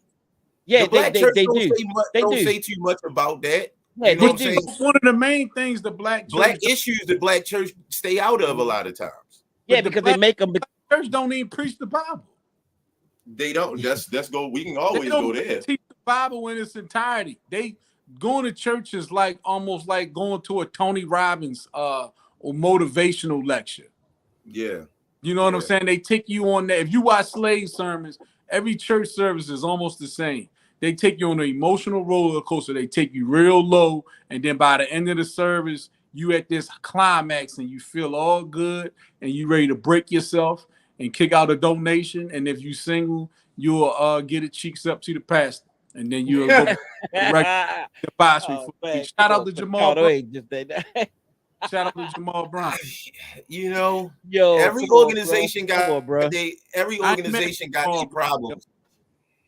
Jamal definitely tapping some of them sisters, but it's a lot of conscious dudes that wish they was Jamal. Is he tapping or he tapped? That's what I'm saying, man. Give him a chance, man. Give him a chance. He tapping or he tapped. Bankruptcy just yet. he might have tapped, and he's thinking about retiring from tapping right now. He's contemplating it. I'll say that. That nigga talk. He's still Man, get a man a chance, bro. Give him a chance. Caught him being rough with that nigga, yo. Damn. Give him a chance. Now I do know chances, man. He can get all the chances he want to clap them BBLs down in the ATL, man. I ain't mad. Look, man, look. This is a guy, Jamal Bryant, we're talking about that took over right behind. Whoa. That took over right after. Yeah. I ain't even want to finish that one. Yeah, pause. That took over right after another guy with a sexual issue. It's like messing with the women, he started messing with the boys. Exactly. Like you got one dude, Eddie Long, who was that's how much of a sexual deviant he was. Yeah, it's like one sexual deviant left and another one like a tag team wrestling match. That's horrible. What that guy did was horrible. Definitely. What Jamal did was horrible. What Jamal did? We can't say what Eddie did was horrible and what Jamal did wasn't horrible. What Eddie did was really horrible, bro. No, them niggas was really horrible. Them little niggas was with it. We can't say one is worse than the other, yo. They both. I think they was equally as bad. Bro, you talking about? They know what Eddie was doing. They had nothing to do with church. Eddie Long's penis in your behind had nothing. The pastors in both times, the pastor knew they shouldn't have been doing. Eddie was tricking off on them niggas. He was tricking. He was buying them some little nigga trinkets, and they was cool with it. And when he found some other little young dudes to fondle, and he left them out in the cold because they got too old, then they gonna tell on him. But they was with it. They was walking around with lip gloss on and all that. Hey, even horrible. Ricky horrible. Same thing with Jamal. Horrible. Once Jamal cut him off, that's when they told on him. Yeah, because all his baby mothers only get $1,200 a month child support.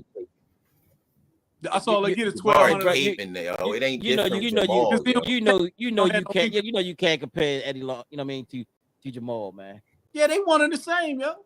Yeah, somebody said this won't be monetized. Yeah, Jabari, this one ain't getting monetized, Joe. Yeah, I'm sure it probably won't. This one. It's all good though. It's all good. It's all good. Sorry, man. It's all good. It's all good. It's all good, man. Got fine. No, Eddie and Jamal the same.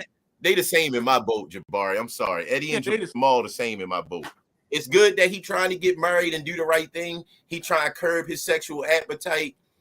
But part of me believe he only trying to get married to get the people off his back, which is it might work. It might work. Maybe he'll calm down. They gonna get on his back and they gonna get on his joint. He ain't going nowhere, yo. Hey, look, yo, man. I'm trying to give him a little. I'm trying to give him a little bit of hope. Get a brother a chance, man. Listen, I hope he get all hope off that nigga. I hope he get all he went down in the 8 So what's this about the 16-year-old? How factual was that? That was here in Baltimore, sir. She was a member of the church. Yeah, how what's the deal with that? That was in Baltimore. That was the first scandal. That was why the wife left him, because he got a 16-year-old pregnant at the church. How old was he? Well, he was grown. I know he was. He had to been at least 30. Mm-hmm. I don't know his actual. I don't know the full Yeah, you can look that up. But I know, you know what I mean, a lot. I don't know about that one, but I mean, I know about the other cheating on the wives. But I know he has cheated. I know he has done, you know, different things, and whatever it was, you know, it wasn't against the law in general, you know what I mean? So he didn't get locked up, you know, in general, you know what I mean? But you know, just more like I said, I don't know about that, you know what I mean? And I've heard a whole lot of stuff. I've heard quite a few things about Jamal, you know what I mean? About, you know, some of the stuff he did, but I've heard I've heard a lot about a whole lot of other people, and I tell you this, a lot of the people who I even see online that be pointing the finger, that be laughing and joking and stuff, I'll be like, yo, look who talking. Like, you know what I'm saying? Like, yo, really? You know, so a lot of people enjoy it and they pulpit off of it, but at the end of the day, you know, they don't even, at least this brother is trying to say, like, look, I'm getting married again, I'm gonna do this again. And hopefully, you know me, I prayerfully hope that he do it the right way. I hope he do it the right way. That's I mean, we so gullible. That was put very well, Jabari. That was put very well. You got hope. You got hope for the dude, Joe. I mean, man, we gotta have hope for somebody. Man, I done seen people around this way, you know, who like BA said, that was on crack, that was on drugs. I done seen people clean themselves up. When I seen these people, like my man always talk about, my man Earl used to be around here. Earl used to walk. Earl had his shirt off, walking up 25th Street, dancing, like, you know what I mean, just getting it in, all up down 25th Street, high as a kite. Used to come to Jamal, you got some work for me, man. Jamal, I'm so high. Oh my God, Jamal, you know what I mean? And this was like this for like 15 years, bro. And the brother disappeared for like about a year and a half. Okay, but now let me ask you, I saw him up on Greenmount, and this brother totally cleaned himself up. And I done seen this happen so many different times, man. You know what I mean? Where people look like, oh, yo, count them out. But they come back around and they get themselves together and they clean themselves up. So I'm just saying, who am I to say who can't clean themselves up? That's all I'm saying. He right. Keep himself up from drugs. But sexual addiction is like a drug too. Sexual addiction. But the problem is you always around the drug. See, when you stop being a crackhead, good point. You remove yourself from the crack. You don't see the crack. It's kind of hard to get tempted when you don't see crack. I think that when you, Jamal Bryant seeing crack cheeks at the church every Sunday, BBL Drizzy in the building, and that's all that's in the church. He up there spitting that hot fire. They got them shirts on. They probably opening and their legs up. Probably ain't got no drawers on. Man, that dude losing his mind. What used to happen to him at the Empowerment Temple. They used to say. Women be sitting in the front row. They were sitting in the front row with no drawers on. Dang. Man, listen, man, that's hard to turn down, man. You gotta remove yourself, yo. And then you wearing shit. He looked like the Planners nigga.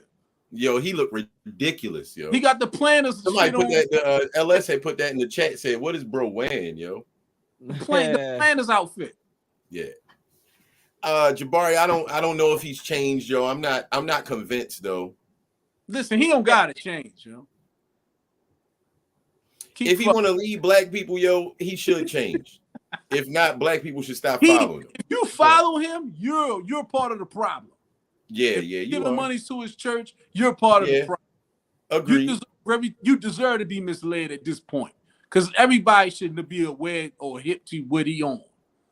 And if you still choose to go to his church every damn week, you deserve it. But hey, take all your damn money. I can hear what you're saying, but you know what I mean, he's still doing a lot more work than a whole lot of other people doing out there in the community. He's still, you know, feeding people. He working a lot of cheeks.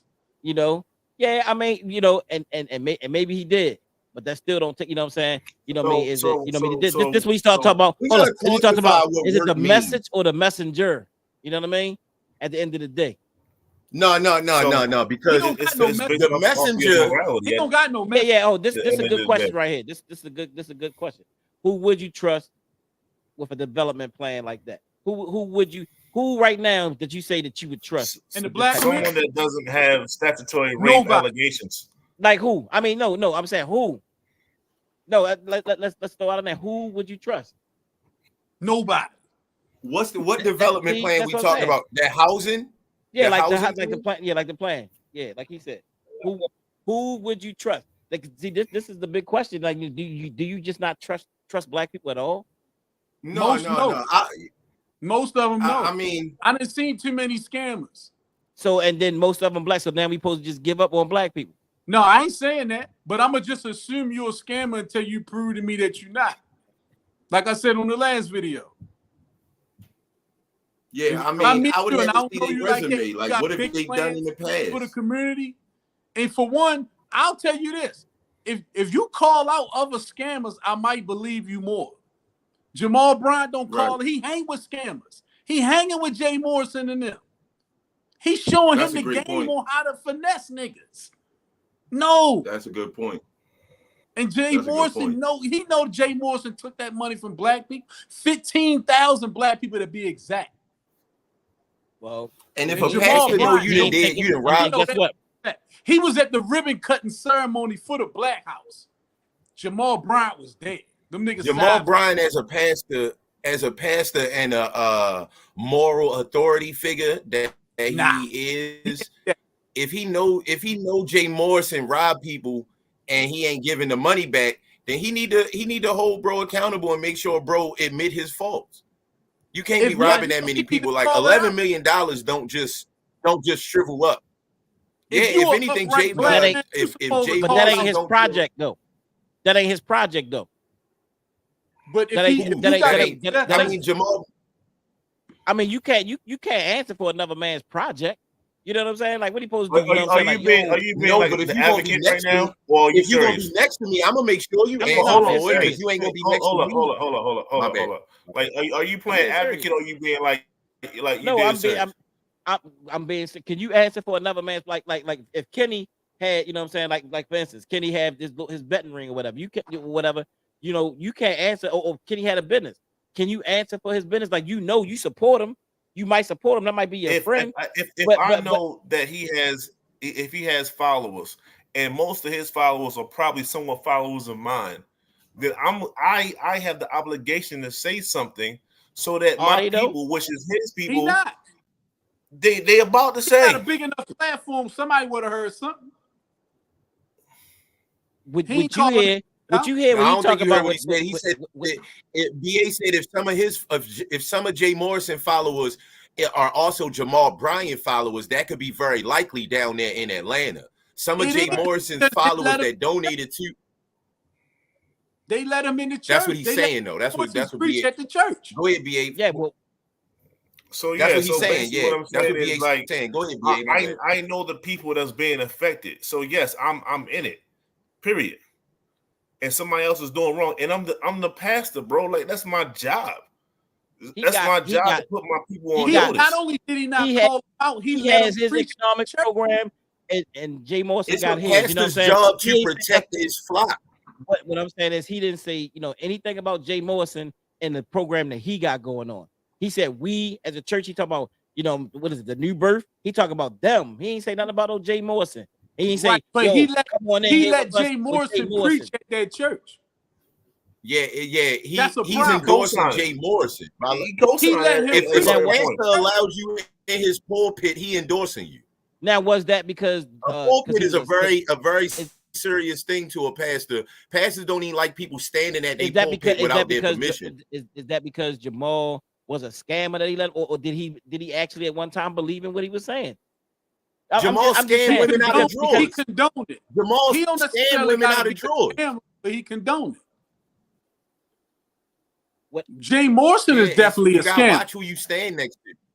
You can't stand next to. What I'm saying is, at that, not call it out. At that time, did he know that he was a scammer? You know what I mean? Did he know that he was scamming black people? Because sometimes you can stand with people. He might not even know that they was a scammer. He know before a person scam you. Before a person scam you might not even know that you don't know they're a scammer. But he know now. He might know now. He know now. what he supposed to do now? He stop working on what he Call doing it and say, out. "Hey, look, You supposed to call it out. y'all, you know, man, y'all want everybody to call people out. You know what got to I'm tell saying? Jay Morrison to make it right. He may have called. He may have You done got that. to You don't tell know Jay what he Morrison did. No. to make it right. He ain't make that right. How you know? How you know he ain't got on When the you phone a like public, Jay? Man, What you doing, got man? 3 more hours. We can go all night. I can show you how he ain't make it right. Yeah. I got a whole bunch of proof on that. All He right. ain't make that right. Well, you bring it back next week. You bring it back next week for part 2, and we'll bring the stuff to the table. Yeah, get that pork down. Put that pork down, man. don't align you. Don't let people who scam the people stand too close to you without answering for what they've done. That's like that's a why- dude got money on his head in the hood, and you know You he wouldn't got let money. him come stand next You to ain't you. trying to be nowhere next to that dude. That's what. Go That's ahead. a perfect analogy. Yeah, Cardo. That's exactly what it's like. If a dude got money on his head and 1,000 people are looking for him to kill him, 15,000. Jabari, you wouldn't let him stand right next to you. You're gonna be like, yo, you gotta go handle Not that only first. did before he you come not stand next to me. let him stand next to him, he brought him in his house. Yeah, Right. you So- brought him in so- the house. so- Like, if I got so a $50,000 so what he bounty on my did- head, you're not gonna So want me in your house. what he did. I don't know much about Jay Morrison besides the small stuff. So what he did, let me ask you this: did he break the law? Is he going to jail? It's looking like he committed negligence. Okay. All right. Well, whatever he did, he gonna have to pay for it. He gonna have to pay for it. I got many friends around me that I had around me that broke the law. You know what I'm saying? And when they broke the law and they did stuff to people, I got many different people that was friends with me that sold crack to people. You know what I'm saying? But I wasn't going to them like, yo, you know what I mean? Yo, stop selling that crack. You know what I'm saying? Stop selling that crack to people. You know what I mean? Yo, stop doing this and stop doing that. Maybe you should have. A lot of us should have, but we didn't. And y'all knew people that did that. Y'all know people who do it to this day. Yeah, but we ain't trying to lead people. You know what I mean? We're not trying to lead black people. You are. Jabari, there's You a really big are. difference. There's a big You really difference. are. Jabari, there's a big difference when you have as many followers as Jamal Bryant and Jay Morrison, yo. It's a level. What these brothers trying to say when we not trying to lead people, it's on a different level, yo. Our level that we talking about is nowhere close to those two levels. They are affecting tens of thousands of people every time they open their mouths. Y'all talk about what y'all want him to do. You know what I'm saying? Is he doing the work that he's supposed to be doing? No. Is he out? No. Is he out building in the community? Or y'all want him to, y'all just want him to pick up the platform and just call people out all day? No, he's not. He will do more for Hey, service to black Jamal people. Bryant is not pocket watcher, man. He not the He pocket would do watcher. black You got a people problem bigger with service. see, this by is what it is. calling that out. Jabari got a problem with pocket watcher calling out black people. That's really what it is. I'm glad it came out. Jabari, you really got a problem with pocket watcher calling out black people. Hey, Defense look, attorney for scammers. how come You being a defense attorney for scammers right now. Why don't the pocket You watcher defending call out white people? scammers hard. No, He do call out white people. He do call out white people. call out white. You need to watch. He called out Grant Cardone. When? He All right, called out Grant Cardone. How many? What's the comparison of black people to white people? It's more black. I know it He is. knows. But he Wouldn't still a black call out man- white Wouldn't though. a black man Wait, be more in wait. tune with black He people? still call out white. Wait. You said do he Wait, call time out out. white? You ain't A say black man would Even be though- more in tune with black people. even though to he call out has- black people. Hold on. Let me Even though he has, what that got to do with our community? Shouldn't we know the Right. scammers of our own community? And so we should just ignore our own. No, we should. No, we should. We should know. You know what I mean? But when you look at people who just sit there and and he did this and he did that and take great joy in Yeah, bringing black people there. You know what I'm saying? I thank man, him you for know what I that. mean? Yeah, take great joy. And he got he saved me a lot of money. He got some questionable stuff and stuff. I mean, and that's good. He got some questionable things himself. Should we celebrate that I when the wouldn't- drug dealer goes to jail? If we have a crack dealer on our block that's raking in tens of thousands of dollars Should on you? our block every day, should the other black people of that community have a sigh of relief Should and a you? moment of celebration when he's finally gone? Should you? Yeah, they did it in Meteor, man. Even if it was your cousin, yeah. even if it was your brother, Wrong you'd is be wrong, celebrating. No, listen. No, Do y'all, we have no, a don't right try code to or act not? like that, bro. Wrong. We all My got cousin, cousins. my cousin was a drug dealer. My cousin was a drug dealer, and Did you my cousin celebrate let it? his stupid behavior get him locked up for 10 years in Eastern Shore, Maryland. I ain't. We And we you don't celebrate- that's and you why we celebrate. never Y'all had get nowhere because we y'all had don't a have no party. moral code. Y'all had a How party. you going? Thank you, Carter. How we gonna have a moral code if we gonna keep being? We don't sad even in the- agree on what's right and what's wrong. Thank you. And that Thank you. and that gets to a whole nother subject. Which is why we shouldn't trust each other. Yeah. You know what?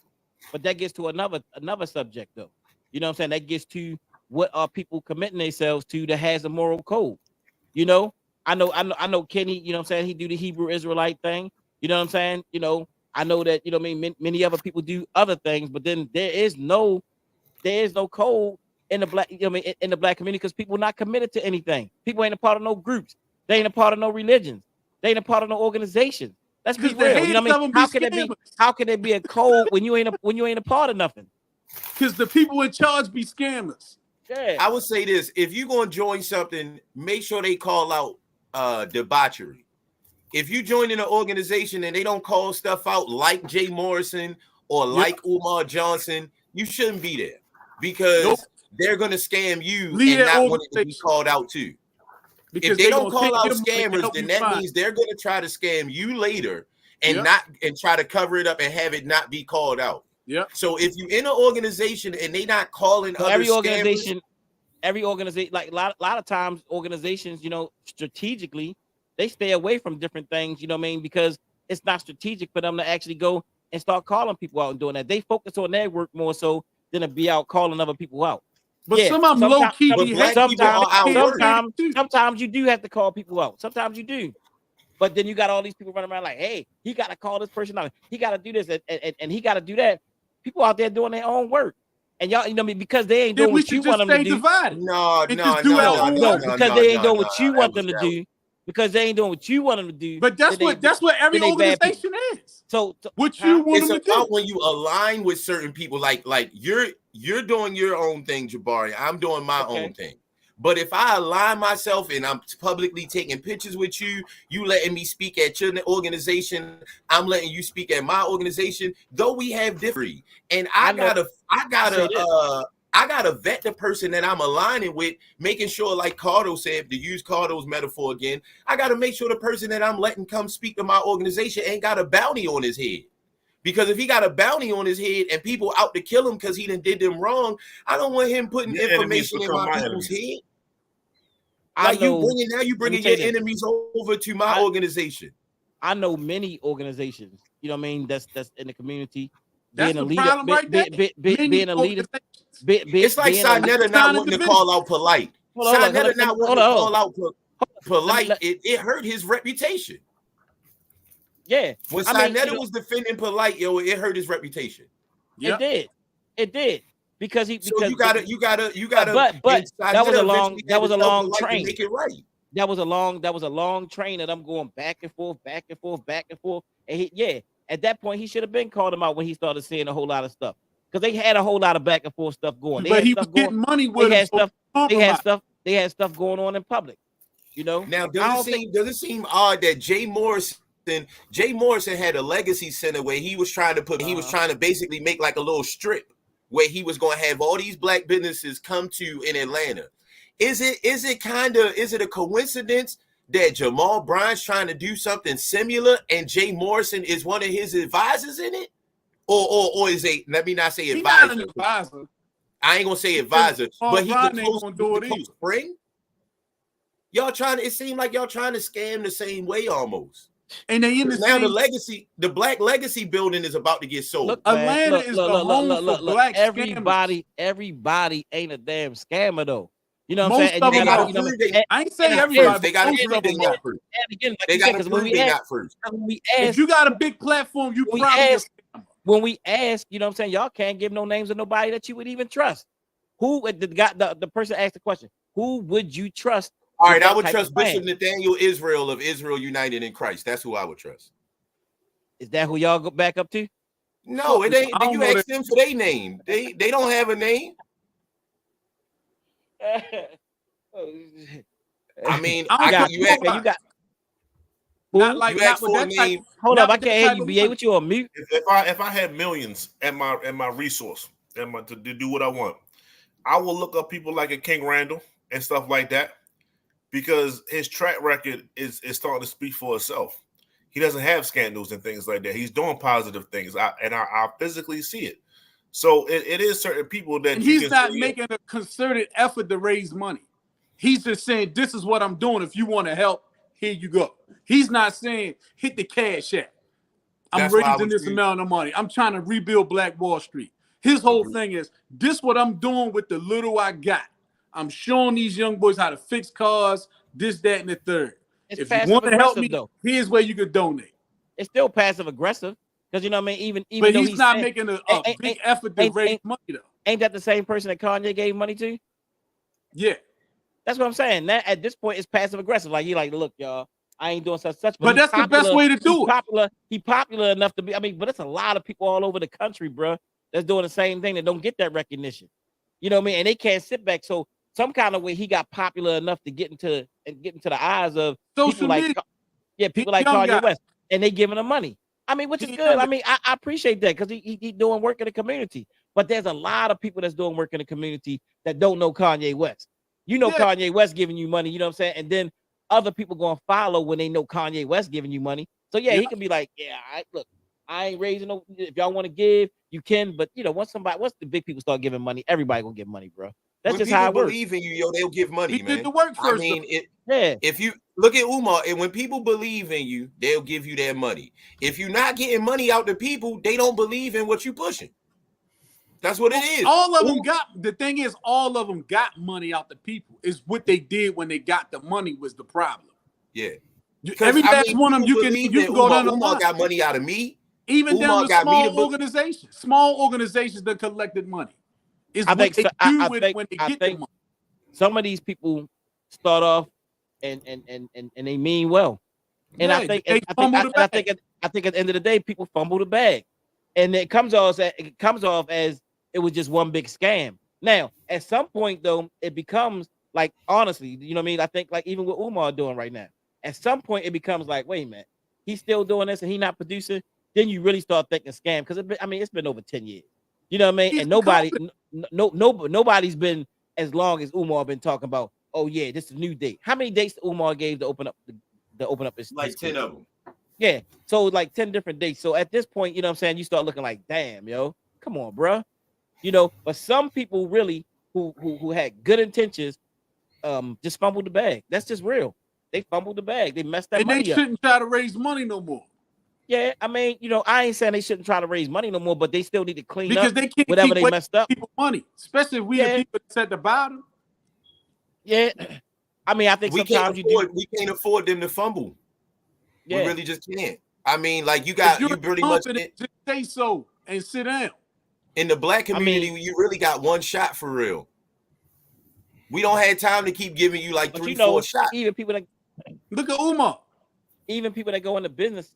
Right. Yeah, even people that go into business a lot of times, you know what I mean? Like they may have 6, 7 businesses before they even get a business that's prosperous, that's making money. You know what I'm saying? So I'm just saying, like, you know what I mean? So say it again. I said they should use their own money for that, not other people. Yeah, but people don't. But that's how business is, though. Okay. So You know what I mean? so you got some people like that might have a questionable reputation.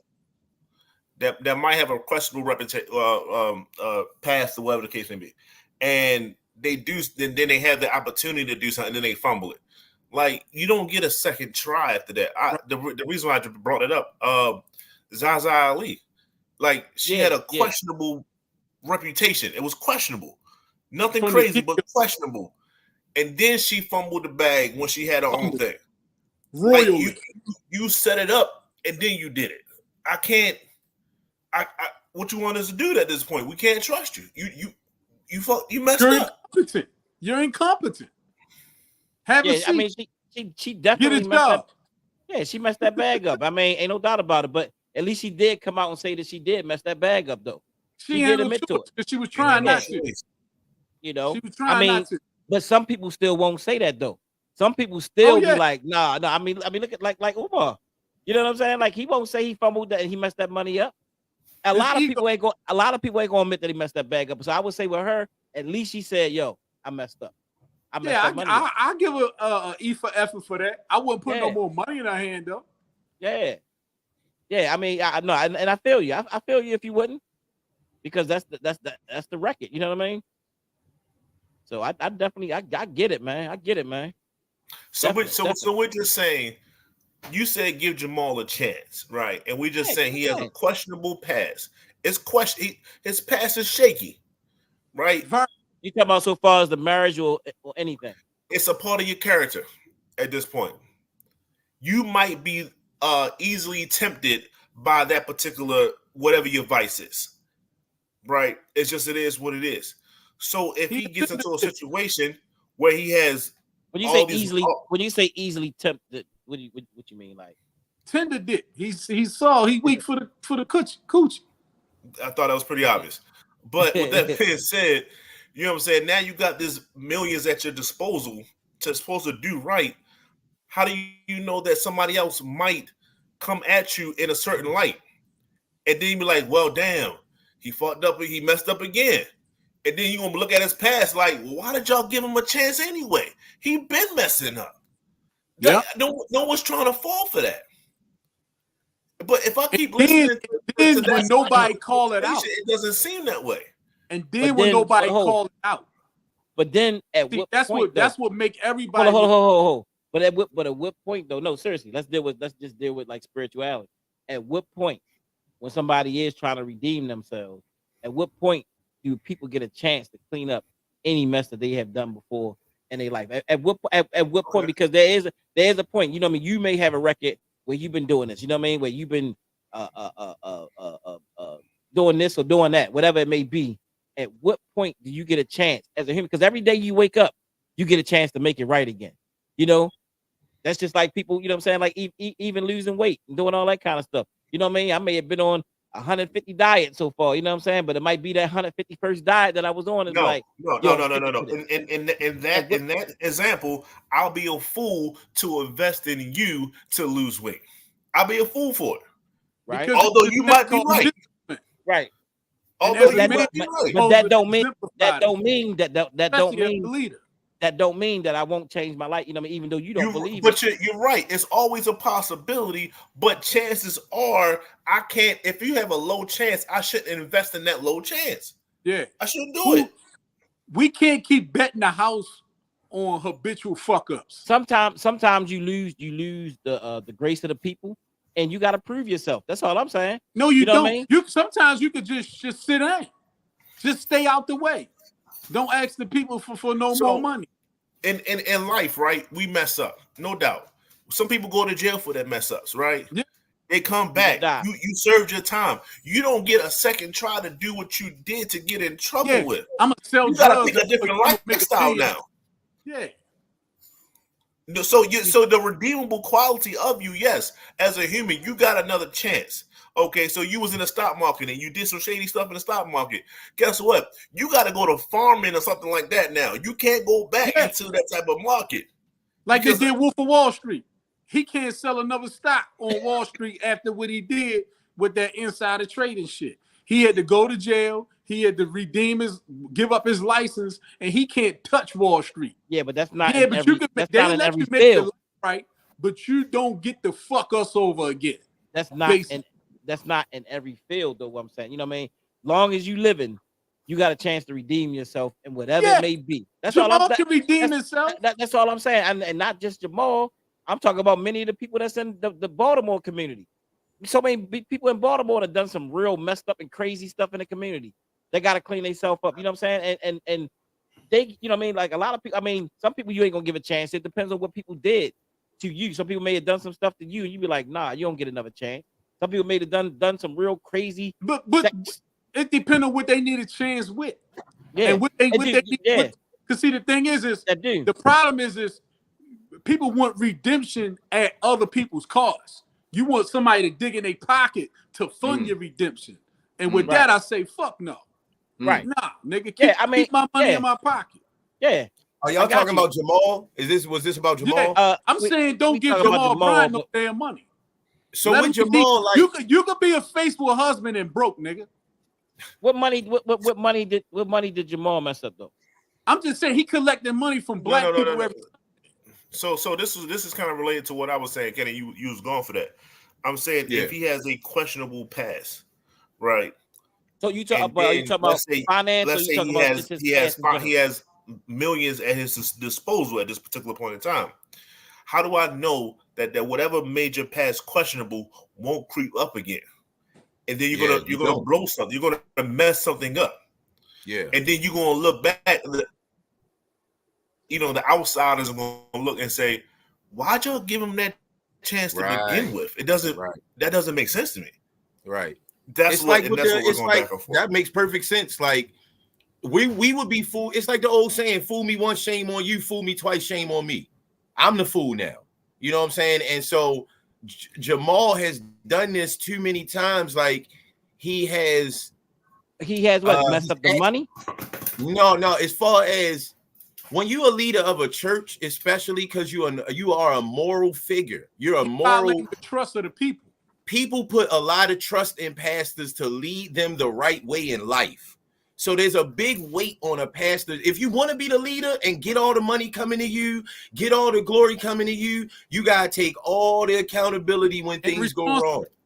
And you got to take all. And Jamal really hasn't shown that he's been accountable. He got caught cheating. Jamal still got a following of people. He got time to grow, but why can't you? That's what I wanted to ask you, right? If a leader mess up, don't he need to step down? If a leader mess up, shouldn't he step down? No, not in the black community. No, but but should he? If we ask him, but in the black community, Jamal ain't never stepped down. He never stopped being a pastor, leading these women. At one point, he did step down for a while. No, he didn't. He just moved. At one point,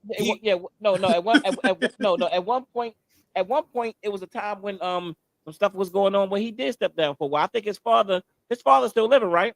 Yeah. I think his father got involved or something like that. You know what I mean? You can forget. You can. I see somebody wrote in the church, all is forgiven, right? And you should be forgiven, right? But you don't have to be. You can be forgiven. Like, let's say you our pastor. We can forgive our pastor, but also have him come down from being the pastor. Yeah. You can't lead the flock no more because you are being a wolf to the flock. You shouldn't get the opportunity to mislead the people again.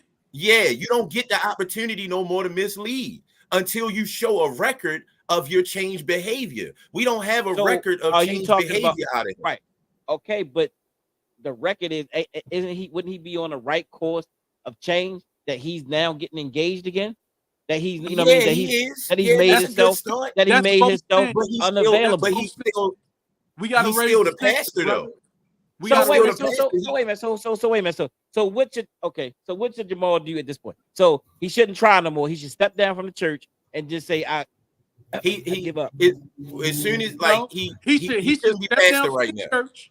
He should be an usher or something. He could work in the church. Be pastor. Play the tambourine or something, nigga. You know what I'm saying? Earn your way back to pastor. I got an example for you. You don't have to be out in the front. You don't have to be in the spotlight. You can get married. You ain't even got to make a big announcement about it. Holler at us after y'all been married 10 years with no scandal. Then, see, that's the standard. We got to raise the standard on these people that we put in these high positions. So that's the standard. So that's the standard we put on. That's the standard we put on everybody, that they give us 10 years. 10 years without. You can't lead for 10 years. Let me be perfect. It's two things. For 10 years. Yeah. First thing, exactly. You just said 10 years, right? That was your conviction on Umar that he was a fraud because you said he was doing it for about 10 years. So that could be factual based off of what you said earlier. But y'all remember Bill Clinton, right? Yeah. President, right, of the United States. Yeah, white man. He ain't got the same. No, but what did he do? They called him first black president. Maya Angelou. He did some adultery type stuff, right? And then he got out of there, right? Yeah, he did. So we're saying we can't trust your judgment as a leader of a nation because you have a wicked past. Like we can't. Wait a minute, did he step down early? No, he got impeached. He didn't get impeached. They got him out of there. Impeach means they want him gone. But see, white people did that. See, what black people, when Marion Barry was smoking crack with that skeezer in the hotel room, we voted another shot. We want to vote that guy back in. We voted him back in. See, we love low life niggas, and we don't like. Jabari, we love low life. You made him mad with the Marion Barry, yo. You made him mad with the Marion Barry. I mean, Marion Barry made more millionaires than any black person, you know what I'm saying, throughout this country, right? And then you know what I'm saying, like he did get himself in He some don't trouble, care. some bull stuff. So what you think should have happened to Marion Barry? He should have went back. He should have ran again. He should have been held accountable. He was held accountable. He shouldn't have got a chance to mislead black people again. So how did he mislead him by his immoral conduct? Yes. You got some. Yes. The best way to lead is the way you lead yourself in your own life. Jabari, why you can't get the moral conduct part, man? Like No, you can it's not because y'all pulpitting. You know what I'm saying? Like, you know what I mean? Y'all everybody's sitting here acting like y'all some angels from heaven above. You know what I mean? That your family, that people in your family been angels from heaven above, and you ain't looking at the good stuff that Marion Barry brought to the people. That's a straw man argument. That has not been said. We have not made it sound like that at all. The people did vote him back in because he was a good man. You know what they say? You should. What was they mad at? Hold on. He said the people was mad. What was they mad about? You should never deify any human being. Why do you? But that's what we do. Until they go. You know we what I'm saying? deify every. What was the people mad about that they voted Marion back in? What was black people mad about? What was black people mad about that they voted Marion back in? Black people wasn't mad. We was the ones that voted them back in. See, I was doing back in. The difference is black people Bill Clinton got in. caught up in this scandal. White people voted him out. Black man got caught smoking crack with the. They voted him back in. They still looked out. See, this is how forgiving we are. Marion Barry was there to do drugs and get cheats, yo. Marion Barry was there to do drugs. He wasn't leading himself.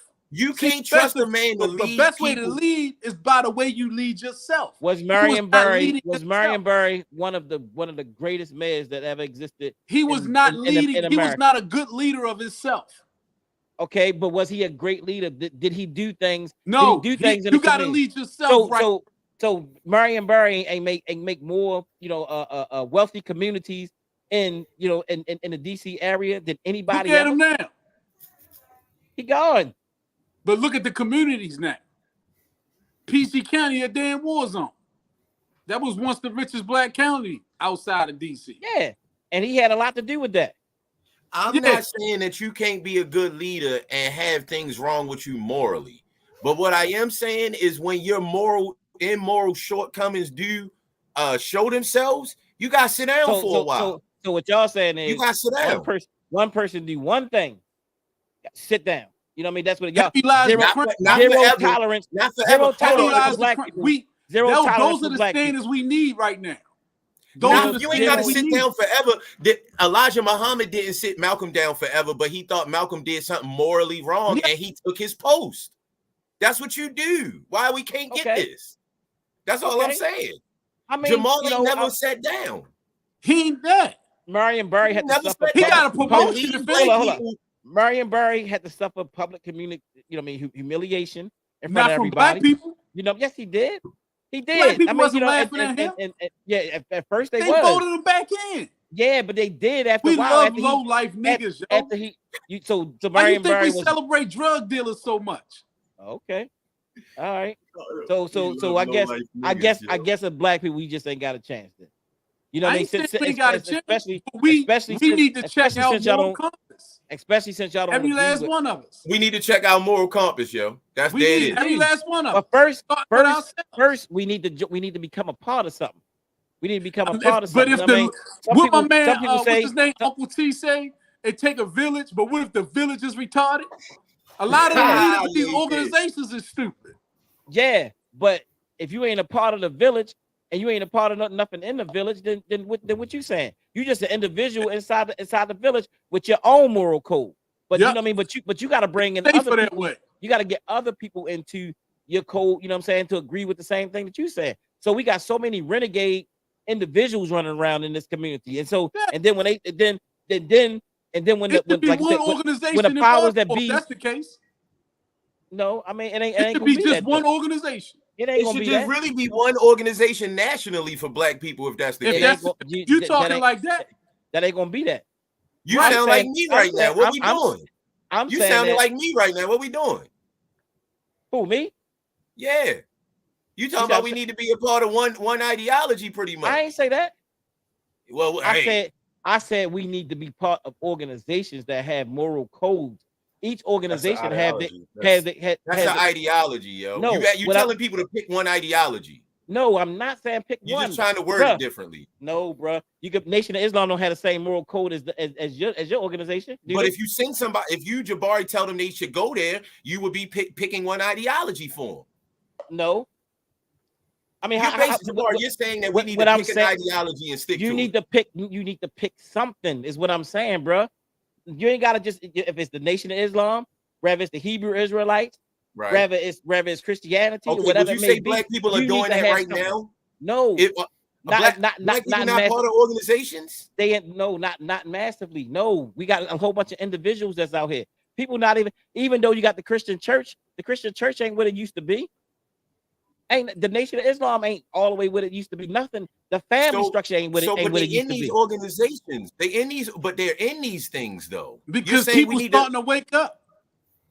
They're in these things and it ain't working. So what's the problem? When people wake up, they're waking up to what and to do what? A lot of these organizations got a lot of con artists in them, and they're getting away from them. All right, so then they waking up to be a part of nothing. Yeah, because it's safer that way. Because see, here's the problem. How is it safer? It's safer and it's non-productive. It's safer. It's safer for the organization leader. What you saying is safe for them to not get taken advantage of? They won't get taken advantage of that way? It's safe for them to not mislead certain people because it could be a problem for that person. See, a lot of them people that lead these organizations, they don't understand. You can't afford to mislead the wrong person. Yeah. Because everybody ain't going to deal with it the same way. Yeah. So some people you should leave alone.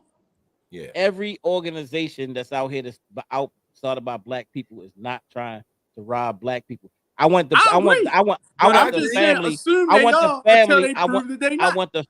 to understand that. I want the family, you know what I'm saying, that's out here to you know what I mean? Like, yo, there's a lot of great black people that's doing stuff in the community. And I don't want, as it's being presented here, that don't trust no black person around. You know what I'm saying? Trust no black person. You know, that's just like BA always trying to find some. That's just like BA always trying to find some big, great white hope, you know what I mean, in the sports industry. You know what I'm saying? That he always want to portray in front of the people. You know what I mean? Like, you know what I mean? Man, find somebody black that you really like, man. Black shots shoot just like white shots do, man. You know what I mean? Just for some reason, you think that basketball land different out there. Now, we not saying don't trust no black people. That's how it's coming across, though, man. Yeah, I'm saying go in. That's how it's coming across to someone that doesn't think things all the way through. Okay. Think things all the way through. It comes across like that to a gullible person. Think it through again, and then 3 more times. And if something don't feel right, stay away from it. Keep your money in your pocket. We had a similar conversation when we was talking about 19 Keys, and we was talking to another individual. Hold up. Scammer. Another con artist. Before we go into that, I am broadcasting from a location unknown right now, and I am not home right now, fellas. And I'm looking at this goddamn. All right. I'm looking at this time, and I'm like, wait, but hold up. We gonna have to continue this next week because this could go on forever. And I see it's 11:30 at night right now, and I need to get home. Right. Yeah, where I'm broadcasting from. I'm just going upstairs to go to sleep. So yeah, exactly. I still got. How you getting up here? I'm sitting.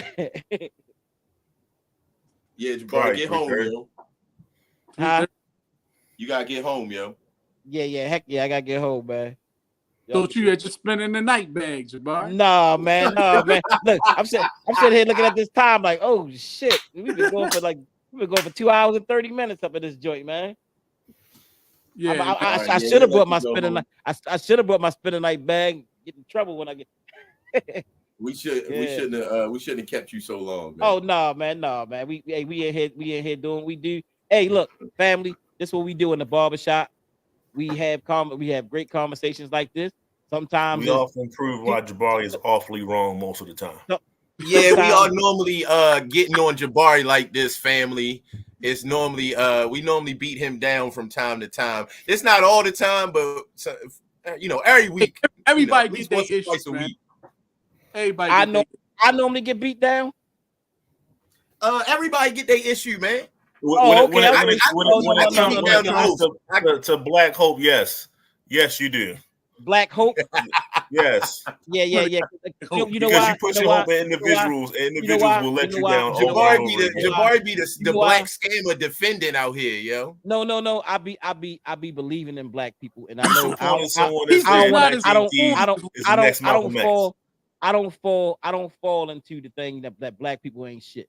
You know what I mean? I know that we're great people. But you fall into the and- scammers of the Yo, community. I don't That's what like you how fall you. into. I don't like how I you ain't painting us tonight, yo. I ain't been I scared, don't like. you know what I I mean? don't like how you trying to paint us tonight, yo. You trying to paint us like we saying black people ain't shit, yo.